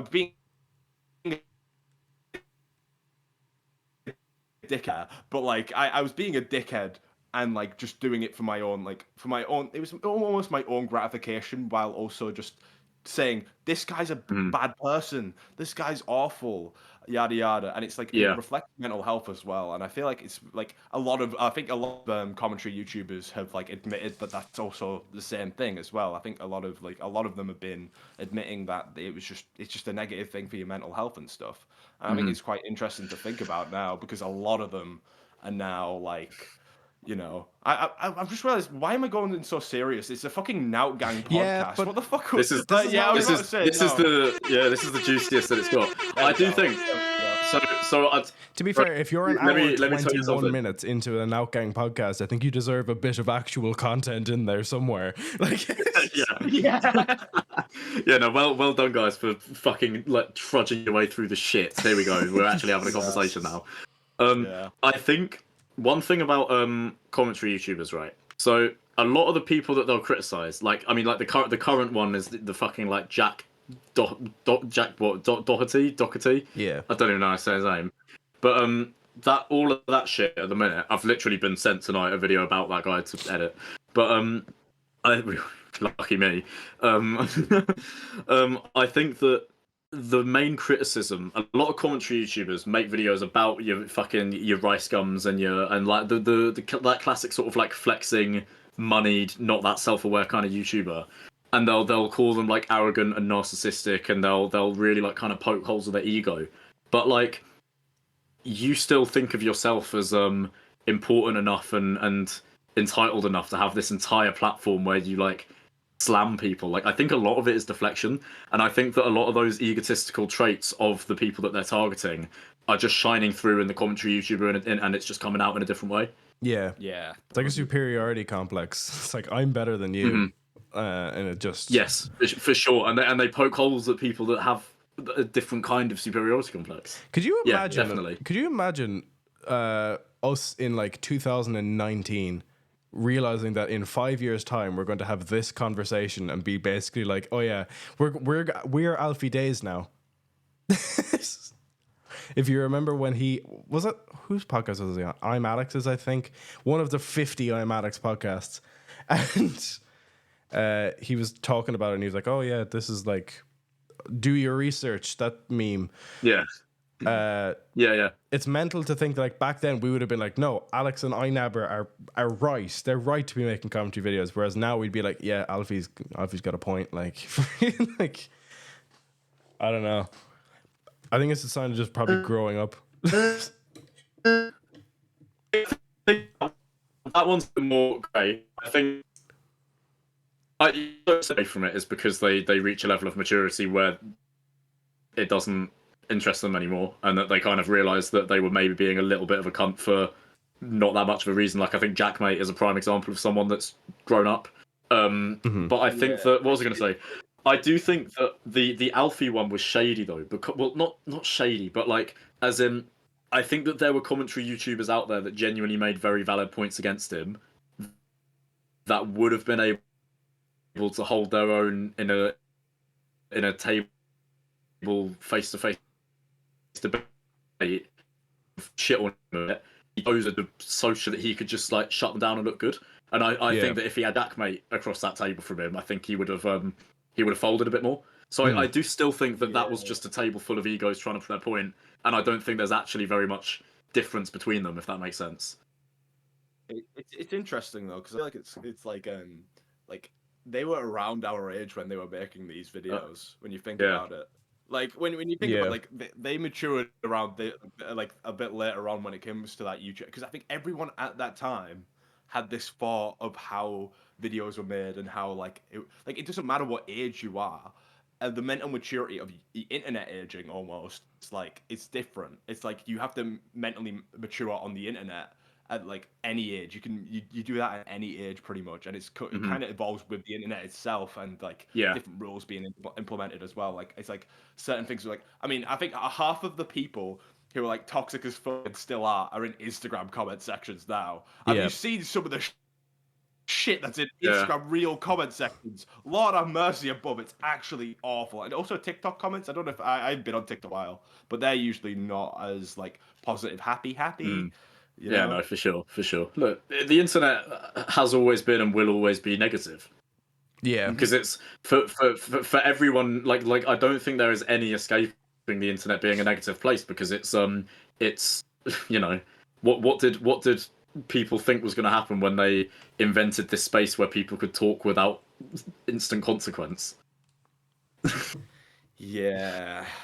Like unfortunately, it will just always be used as this fucking war zone, because I think there's people that feel like that it's like catharsis, like they need to just get it out their system, and they don't fancy getting punched in the face. Yeah, someone could make like a very valid point, and then it could just go, "Oh, fucking invalid, mate, you're fucking puh," and then it just fucking do all that kind of shit, and then you're like, "Wow," and then who wins the argument? I think the air horn guy wins because he's the silly little Billy, you know? Like it feels like that. Yeah, it's like the loudest person in the room kind of crack sometimes with like the internet as well. Like it's like the person who's like, "Oh, well, I'm super hella funny. I'm the super hella funny guy who's just super hella funny. And I'm so awesome and so cool and quirky." And then they'll be the one that gets the most praise, and then they'll be the ones that are most followed, and they'll be the ones that mostly get all the subscribers and shit. And it's like, even like the people who aren't as toxic nowadays, they end up getting like a lot of people being like going to them who, when they used to do like all the screamy content and shit like that, and then they're still the same people like they used to be. And it's just like loud creators and their fan bases pretty much. It's just loud creators. Like anyone who's like louder than anyone else, they tend to have like a very toxic fan base and shit. It's like, I think iShowSpeed is now a lot more. He's a lot better now, but like the fan base that he created at one point was fucking wild. It was insane. That guy is literally just KSI 10 years later. As in the chokehold that he has young kids in is literally just what we were doing when we were fucking going around playing Get Hyper. That I completely just, oh my god, I saw a video of like it came up on my TikTok. It was like a video of this like Year 6 disco where they were playing Speed's World Cup song, and all of the kids were just fucking raving out, going like, "World Cup!" And it's like, you look at it and everyone's commenting, "This is cringe." But I'm remembering like my last day of Year 6 when we just fucking like blasted Get Hyper through the speakers and all just went like that. And it's just the same thing. It's like history's just repeat. Like Speed is KSI 10 years later. For sure, like it's insane. I'm just thinking about like a couple of days ago, I was in Sainsbury's and it's just a bunch of kids rushing to get Prime. I finally saw it in the flesh. I finally saw it, and people were like, "Oh, Prime," and I'm like, "This is a bit old crack now," but like, it's so funny witnessing in person just people getting absolutely like mate, it is so upsetting that the marketing campaign of Prime worked. It worked perfectly. Like the success map, like the strategy that they would have had for Prime is the world that we live in. Yeah, I mean, I'm literally doing my entire next video on it. Like it's about like a lot of shit like regarding like promotion and shit like that when it comes to like selling a drink or selling a product. It's like, "Ooh, I'm the cover star of this company. Oh, look at me. Here's a thing that I barely had any input in, but I just have stocks in it, and I just have all this money that's went into it anyways." And it's like that kind of bullshit. Yeah. So yeah, it's bad. Like it's bad how they've done it, to be fair. But it's like good. It's like they're getting their money. Like they know exactly what they're doing. But just thinking about it from an outside perspective, it's interesting to see how they've done it as well. What sucks is like when kids come into a shop and they're like, because I'm work retail 3 days a week, so whenever a kid comes into a shop and it's like, "Oh, do you have Prime?" I'm just there like, no. And then they go, oh, okay. Do you know where it does? And I'm like, not really. This is Ireland. That like not a lot of places have it. And they're like, oh, okay, bye. And then they walk out the door. And then your bosses just stood beside you and they're like, what's Prime? And you have to explain the lore of who KSI and Logan Paul are to like a 50 So basically, Theo Baker fought Joe Weller. Yeah, I'm just like I could tell you everything, but it will take me like half an hour. Just YouTubers. What are YouTubers? Oh, okay. You know YouTube? Yeah. People who make videos for that. Oh, okay. Okay. Yeah. Great conversation we had there. Definitely worth your time. Meanwhile, my brain's just like friggin'. Like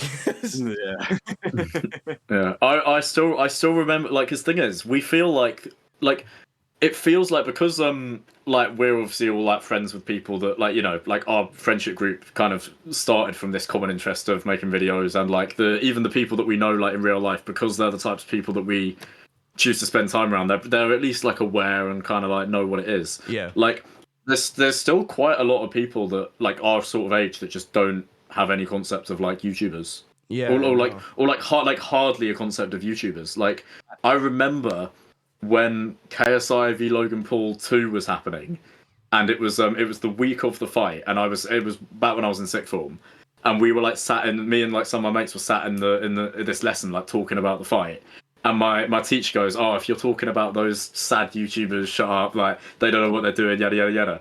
And this girl in our class pipes up and goes like, what fight? And we were like, oh, there's a fight on the weekend between two YouTubers, and she's like, a fight over what? And we're like, well, they don't like, they pretend to not like each other. They don't. It's a boxing match, and she's like, so yeah, but like, what do they win? I'm like, you can't they see just my win. camera, but you know. Yeah. I think, to be fair, there's certain people like who aren't into YouTube and who aren't into all these things. I think they're the best people to make friends with. Like especially when you go to like uni and like shit like that, it's so much better to have people who just don't know anything about it. Yeah. It's refreshing to talk to people who don't refreshing anything. But it's also refreshing to have people who know everything about it too. It's quite like like you need to have like a good balance of like people who like the certain things that you like and all that kind of jazz. It's crazy because when I was in secondary school, if I brought up like, hey, I make YouTube videos, it's like, cool, you're the guy we're going to make fun of now.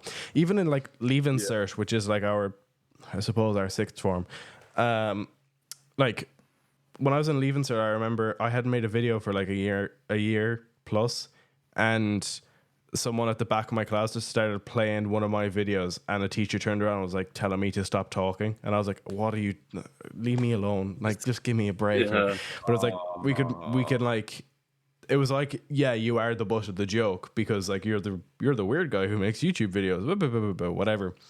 But then when I go to college and like I bring up like, oh yeah, well, like I've made YouTube videos or whatever, because like a lot of my stuff is based on media production. So it's like, how do you know this or how do you know that? And I'd be like, oh, well, I've made YouTube videos for like 6 years, 7 years, 8 years. So I just kind of know this. And they'd be like, oh, that's cool. And I'm like, I was expecting you to say, oh, what do you mean? Oh, let me see your channel there. Oh man, just start playing their videos in front of everyone. Like, whereas people are just like, oh, that's cool. And then they move on with their lives. And I'm like, yeah. Well, I think that you get to a certain age where people just don't really care anymore, and that they're not as judgmental. But also, like, I don't know, like if you spend time with the right people, they just see it as, oh, well, that's just your thing, that's the thing you do, in the same way that their thing might be a sport or music or whatever. Like, you know, everyone's got a thing. And it's people that can recognize that it's just a thing like any other thing. Yeah, you know, they're chill. They're the people you want to be around. Like what I think is so interesting is looking back, I started YouTube under Conor Keneally, or Conor with one N, when I was 14. And when I started YouTube, I remember Tomas absolutely rinsing me over it for like 2 years. He was like, if he watches this, if he got this far, well done. But like, if like he would have been like one of the worst for it. And I used to get really upset about it. And I didn't tell him this, but like it really upset me. And then like when I was like 16, 17, he's like, we should start a podcast. And I was like, are you serious? Now you want to start a podcast? Are you kidding me? Yeah. It was like when I think it was when I joined Team 100, or when I got to know you, he was like, oh, he's like actually has like connections now. And maybe we should start a podcast, because maybe it's actually not, maybe he's not just going nowhere with it. I was like, Now you want us? Okay, sound, man. I mean, sound. Yeah, it's very cliche to talk about. One, because I feel like it's kind of a bit of a universal experience, but also because like it has an energy of like, oh, like they all doubted me and look at me now. Like you kind of get what I mean. But like, it is astonishing the number of people that switch up when the moment they sense there's anything legitimate about it. Like, as in, like, I remember when I very first started my YouTube channel, it was just seen as, like, a complete fucking joke in school. Like, no one, like, everyone just completely took the piss out of me, and people were like, what the fuck, what, yeah, like, yeah, I had it coming, to be fair. But, like, I don't blame anyone for taking the piss out of that channel. But it's more just the fact that, yeah, people were like, what the actual fuck are you doing with this channel? Like, just, like, I remember people just telling me to give up. Like, they were like, what are you doing? Yeah. But then, you know, it's the same people that messaged me after Clash of Creators being like, what the fuck? Like, how did, like, that's crazy, fair play. Like, you know, I get it. I didn't expect anyone to look at Comedy Down and assume that I was ever going to be able to do something like Clash of Creators. But it's just, it's just funny how the, like, energy changes. But also everyone grew up. Yeah. So like I don't actually like hold that against anyone. It's just interesting. It was like another story like that with college. We were told, oh, go around and do icebreakers, and that's like my worst nightmare. And they were like, oh, we'll go around and do icebreakers, and you have to explain something like your name, your age, where you're from, and like one cool fact about yourself. And all I could think of was, well, I was in a Zoom call with Nico Amalana one time, and I was like, do you know what? Fine, we'll just go with that, because I'm in a media class. Maybe people know who Nico Amalana is. And I remember I brought it up because they were... The worst thing is, if it was just, you know, do that with the person next to you and then we move on, the teacher would go around to each group of two and be like, you tell me what they told you. And they like went, oh, to the girl who I was talking to, and she was like, oh, and he like, she didn't know who Nico Amalana was, and she was like, oh, he was in a Zoom call with Nico Amalana, and all the lads in the class were like, what? That's so cool! Oh my god! And I was like, it was the first time I felt proper in-person validation. I was like, oh yeah, damn right, it was cool. Yeah, that one time I was also in a video. Yeah, as a kid, when I had to do icebreakers, I had to make up some random shit that I was like, I was going to be something. Because I was like, I always said, I'm going to be a big YouTuber in my head. And I'm like, that's what I want to be. But then I never said YouTuber because I knew that would be cringe.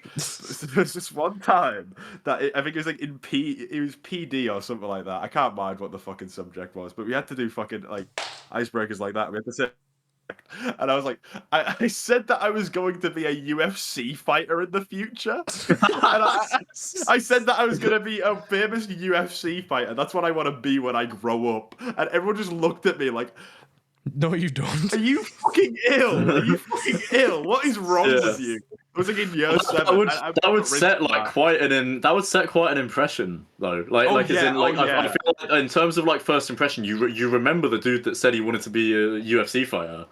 Like you don't remember the guy that was like, oh, I'm gonna be an accountant. Like I remember so many people I've never seen more people look at me with just like the utter like, what the fuck is up with this guy?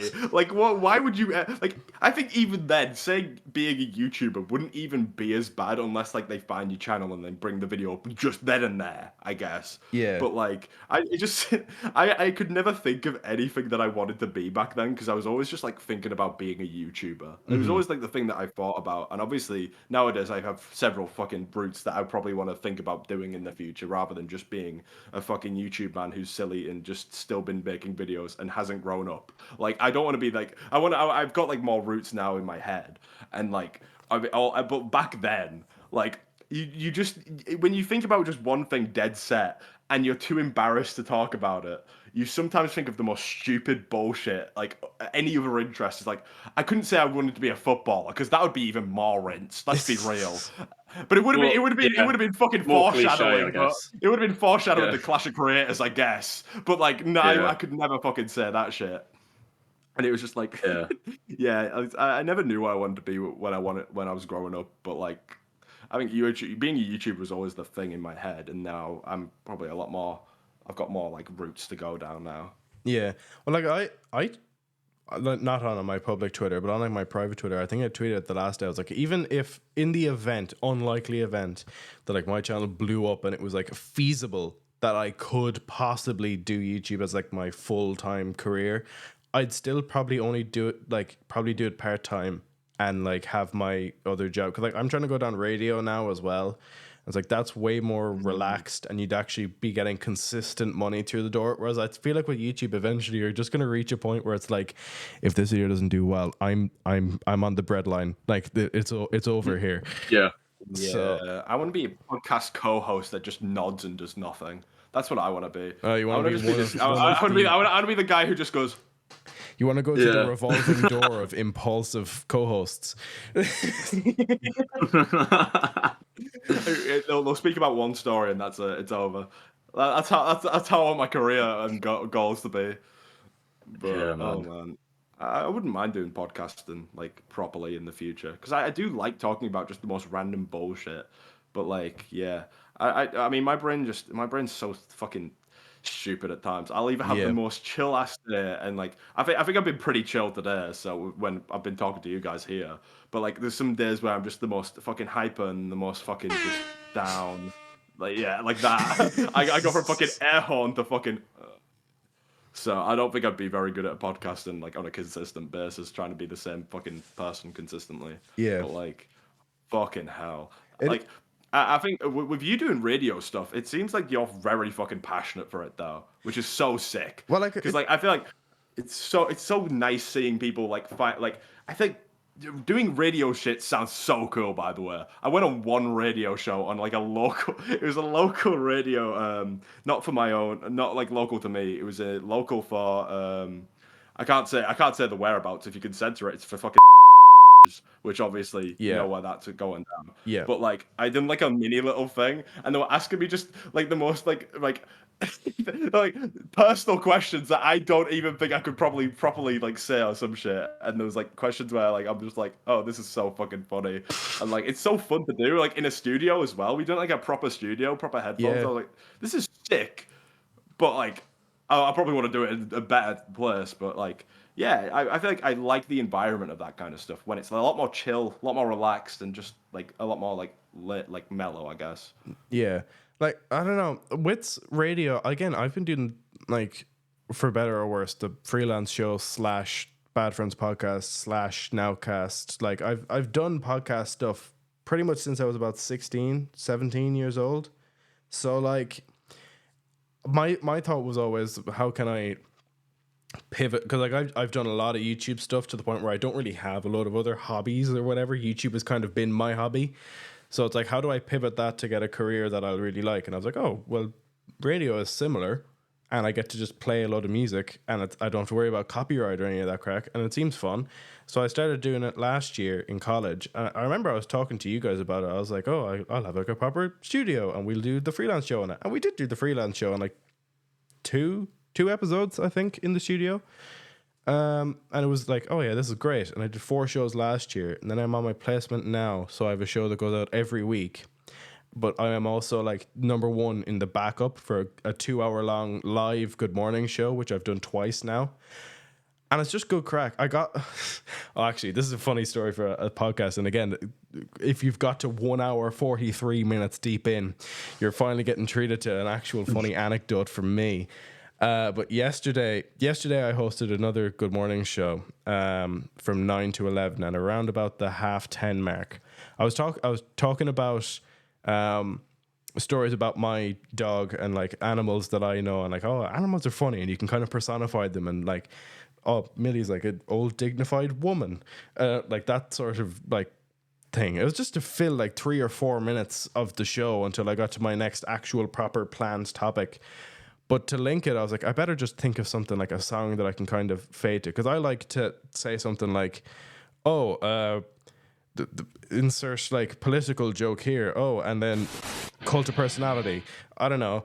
But I was like, okay, this would be funny. Because I told my friends at the very start of the year that at some stage on the radio, I'm going to play Kitty by Joe Weller. And I did yesterday, not on the Konami Code, which is the show that I run, not on that one where I talk about games and it's my show to do with as I please. No, the Good Morning show that I took over in good faith for somebody else. I played Kitty by Joe Weller on it. And I got a text in. I assumed that it was your show when you sent me the video. I didn't know that you were actually...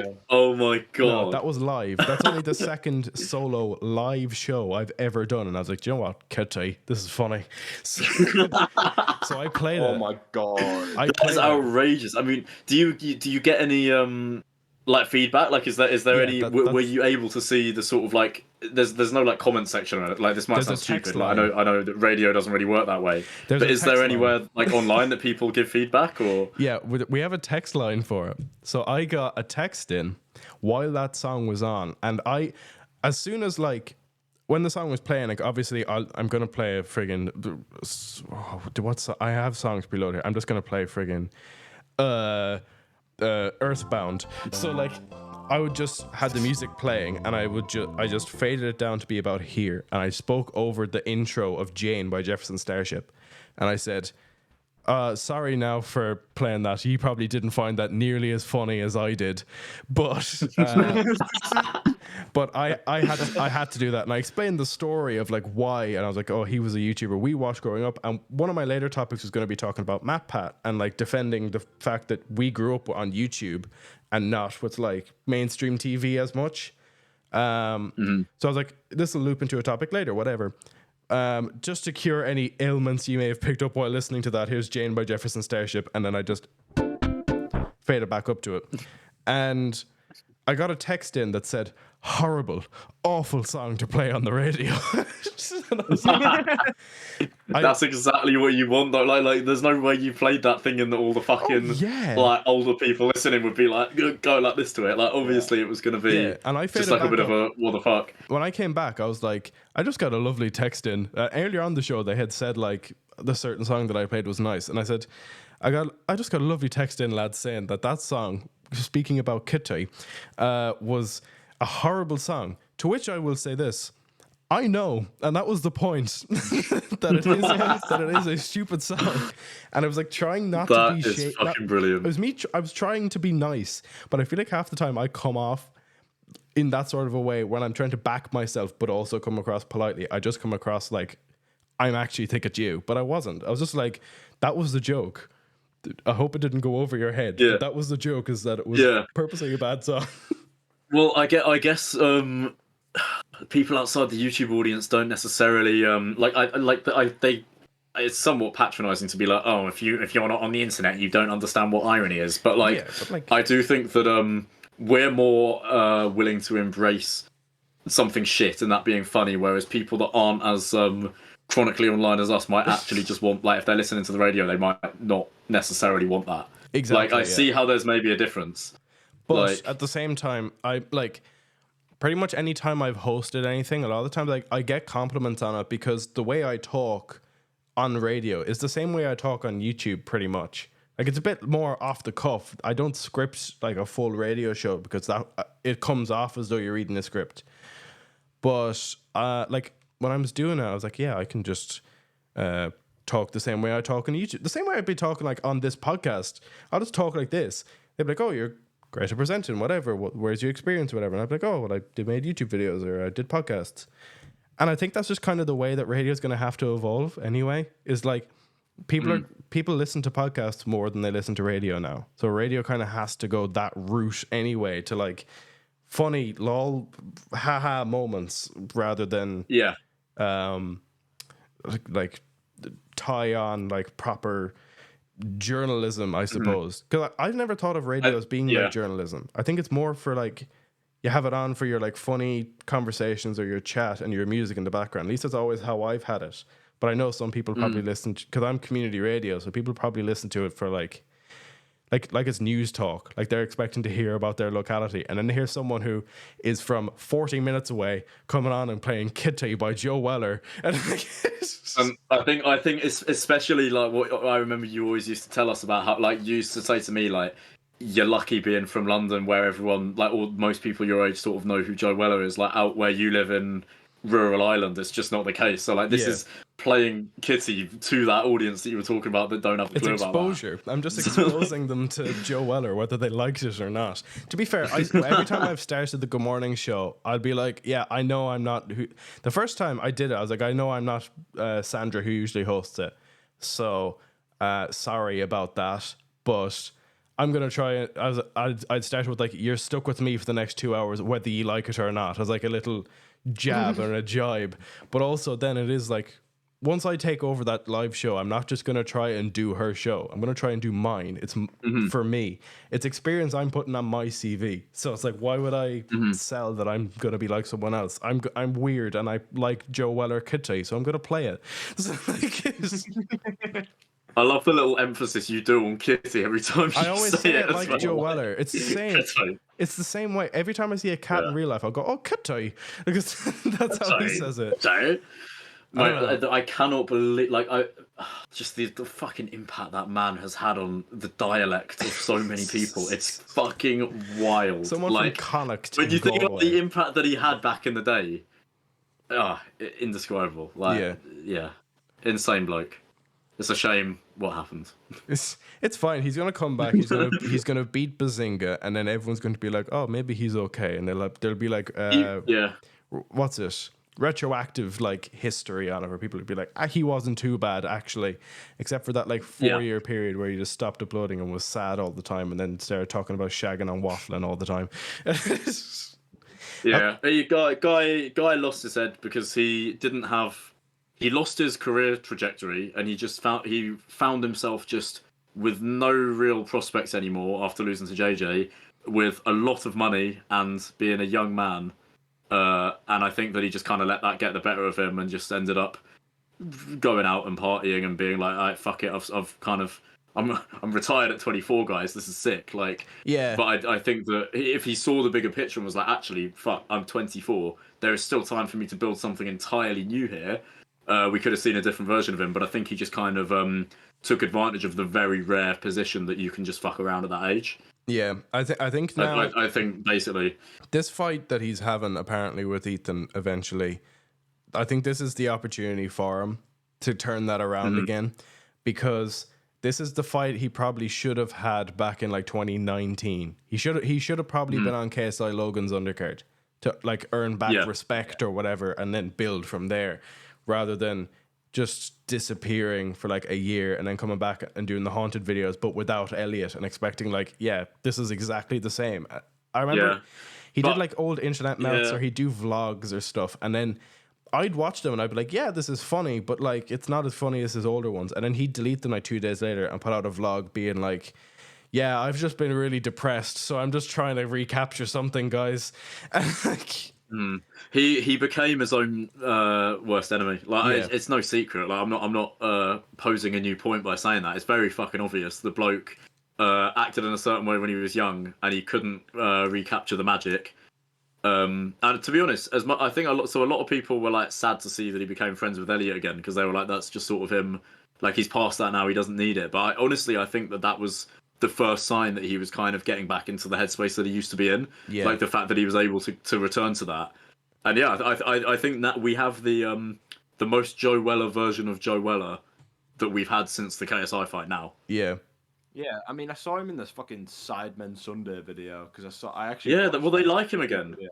Yeah, like I actually I watched a Sidemen video for the first time in ages. So I was like, there was so many people in that video. I was like, okay, fuck it, let's have a little look at this. And it was such a weird group of creators. I'll be real, it was so funny. But, I find it so interesting that sorry to interrupt, but I find it so interesting there was no Beta Squad, because I very much get the sense that the Sidemen are threatened by Beta Squad, like in terms of the fact that they're the only like UK YouTube group that really can rival them, and they're they're all like 5 years younger. I think that they're making the better content now, realistically. Yeah, it's just interesting. Squad are better. It's because Beta Squad are better. Like nowadays, they are better. It's like they've still got more spark in them. Yeah, it's like Rio Ferdinand at QPR Sidemen. I saw that fucking like memes of just old like football is like Ronaldo Shaq at the Celtics. And then it's like a bunch of like footballers like comparing them like. It's because Sidemen know that they're finishing up soon. You know, they said that they were going to do 10 years, and it's now the 11th year, and they've not stopped. I presume. So I heard from I remember when I was at Summer in the City 2021. I spoke to one of the I spoke to like someone that had like worked with the Sidemen like at Sitsi, and he told me about how, and he like told me not to go around saying it at the time, but he told me like, so they've got a 2-year plan from now until 2023, and there's nothing after that, and the plan is that by then they'll sail away into the sunset, but presumably something between then and now happened that they decided they weren't quite done yet, and the plan's been extended. But initially the plan was that Sidemen would have been done by now. Can you imagine if in 2024 MatPat retires at the start and then the Sidemen at the end or something like that? Yeah, Worst I year. think it will probably be this year. I would, if Sidemen are still going in 2025, I'll be shocked. I get that because as well, half of them are married now. Ethan has a kid. They'll probably another one of them will have a kid. I think, to be honest, it'll be like they'll go back to just doing solo videos again and like the odd collab. My only thing is, I don't care if the Sidemen channel stops. I don't care because I haven't watched like Sidemen properly since like lockdown. But I mean, if more Sidemen stops, I'll be upset. I love more Sidemen. Like more Sidemen, Pro great, Clubs, Among Us, just because that's that sort of content. Like especially, I've been watching a lot of Sidemen Among Us recently, and that's what makes me put out stuff like, man, I want to bring back Among Us or whatever. Or I'm like that's why I kind of. Nout Gang Among Us. Yeah, not that I pitched. There's no reason why we can't do it. I think we all kind of like together when I made the edit of the old Minecraft video, we were all like, oh, wouldn't it be funny to do like Nout Gang every month? But that's kind of my headspace. Like that's the kind of content I enjoy. It's just a group of mates just doing something stupid just for the crack. Like that's why more Sidemen is infinitely better than Sidemen, where they're like, oh, we'll do this because it's funny.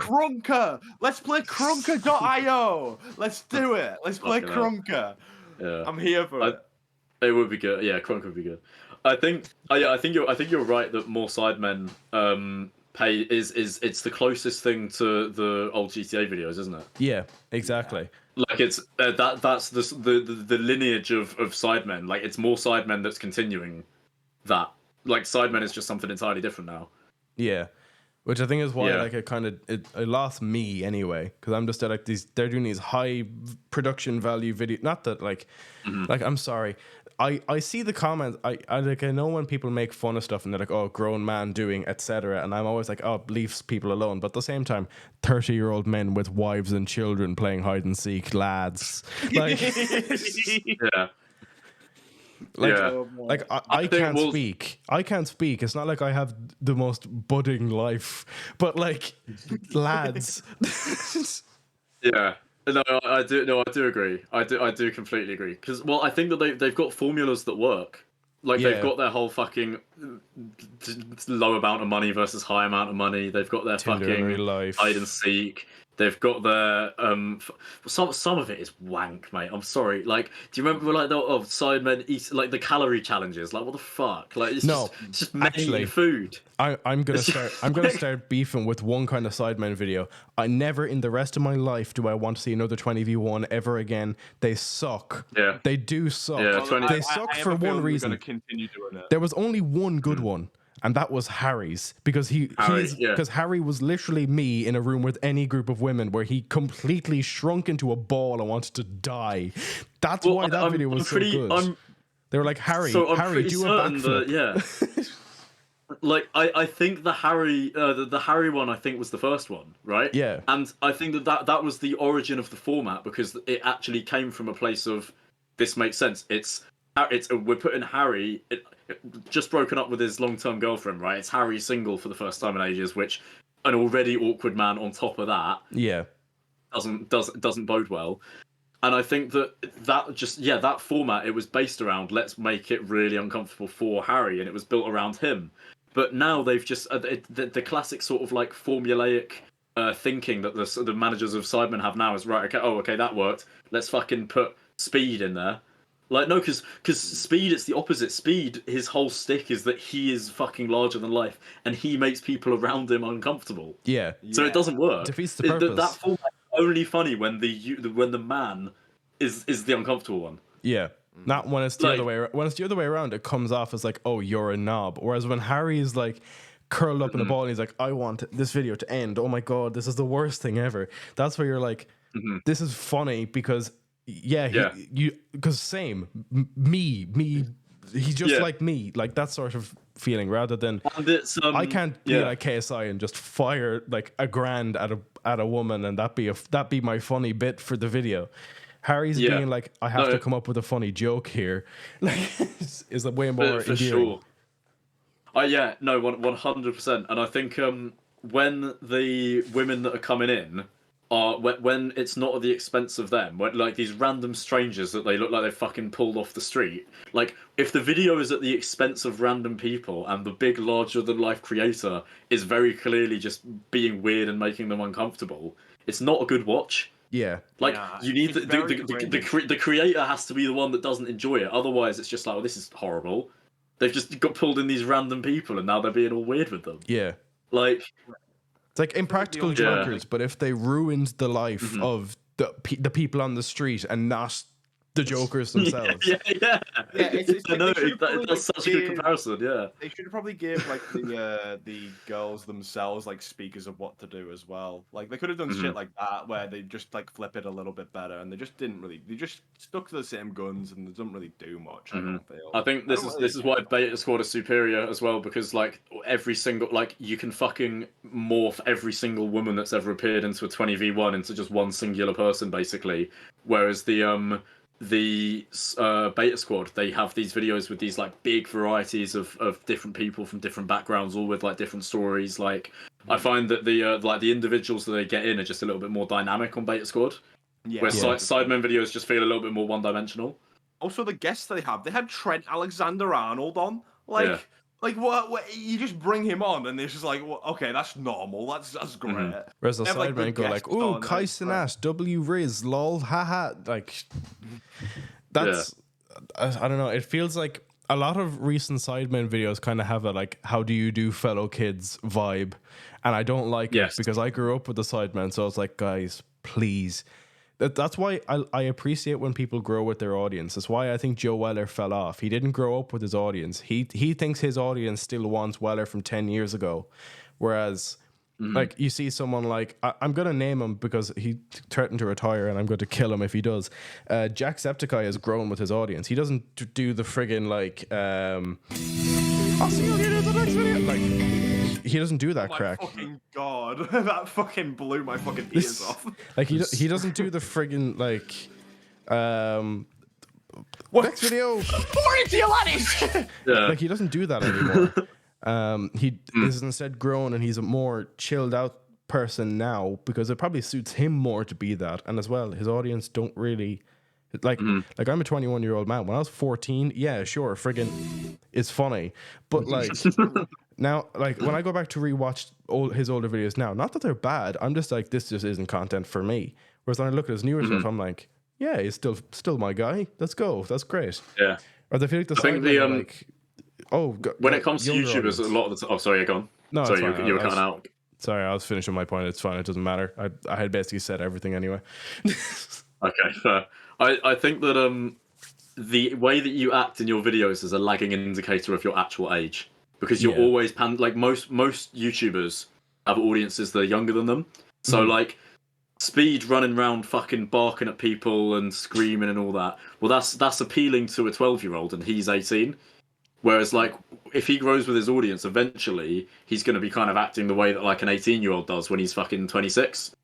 Yeah. Or like you get me, like as in you're appealing to people that are that bit younger than you. So with Jacksepticeye, like Jacksepticeye was the age that you are now when he started doing all that mad shit. Oh man. Don't where you're now at the age that it was and you're like, no, don't like, say that to me. Don't say that to me. As an Irish guy living out in the middle of nowhere, like, oh, Jacksepticeye started when he was your age. That'll sicken me. Yeah. Yeah. I had the horrible moment of realizing that I think it was when I was at Hannah's party on New Year's Eve, that because like there was quite a few people that like work on YouTube and shit that were like there. It felt like sort of, I remember being a lot younger and seeing that sort of early like 2016 2017 phase when like you'd see Will and E like go into like parties with all these YouTubers. Yeah. And like realizing that I'm now like not that I'm there because I make content, but just there because I know people in the space. But it's like fucking hell, like Will and E was my age, living in a London flat, networking and doing it like he was my age. Yeah. Like in my head he was just so much older, but it's like these guys were just making it up as they went along. Like there was no nothing about their careers was as premeditated as what it felt when you were watching them when they were younger. Yeah. I don't know. YouTube is weird. Yeah. It's a weird fucking thing, isn't it? Should we maybe call it wraps on the podcast? Yeah, there? we're exactly 2 hours and 5 minutes deep. Brilliant. Which is crazy. If anyone has finished this video, well done.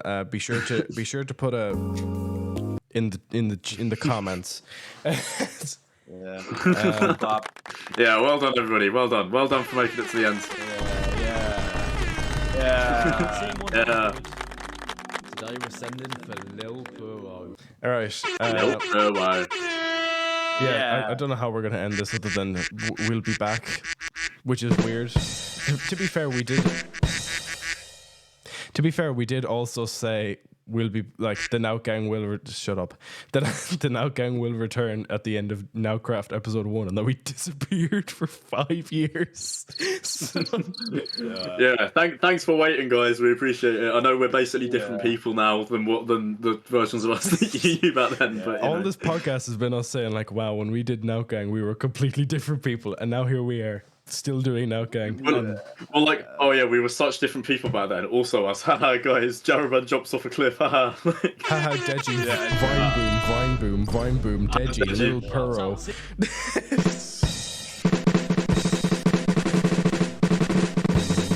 We're the same. Right, I'm gonna let this drop hit, and that's gonna be the outro. We're just gonna go with the generic, the Fat Rat outro. If you're 2 hours and 6 minutes deep into the podcast, Lord help you. You need mental help.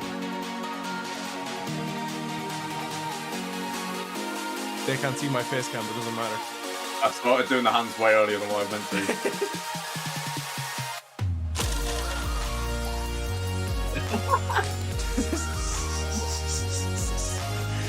Alright, that's enough.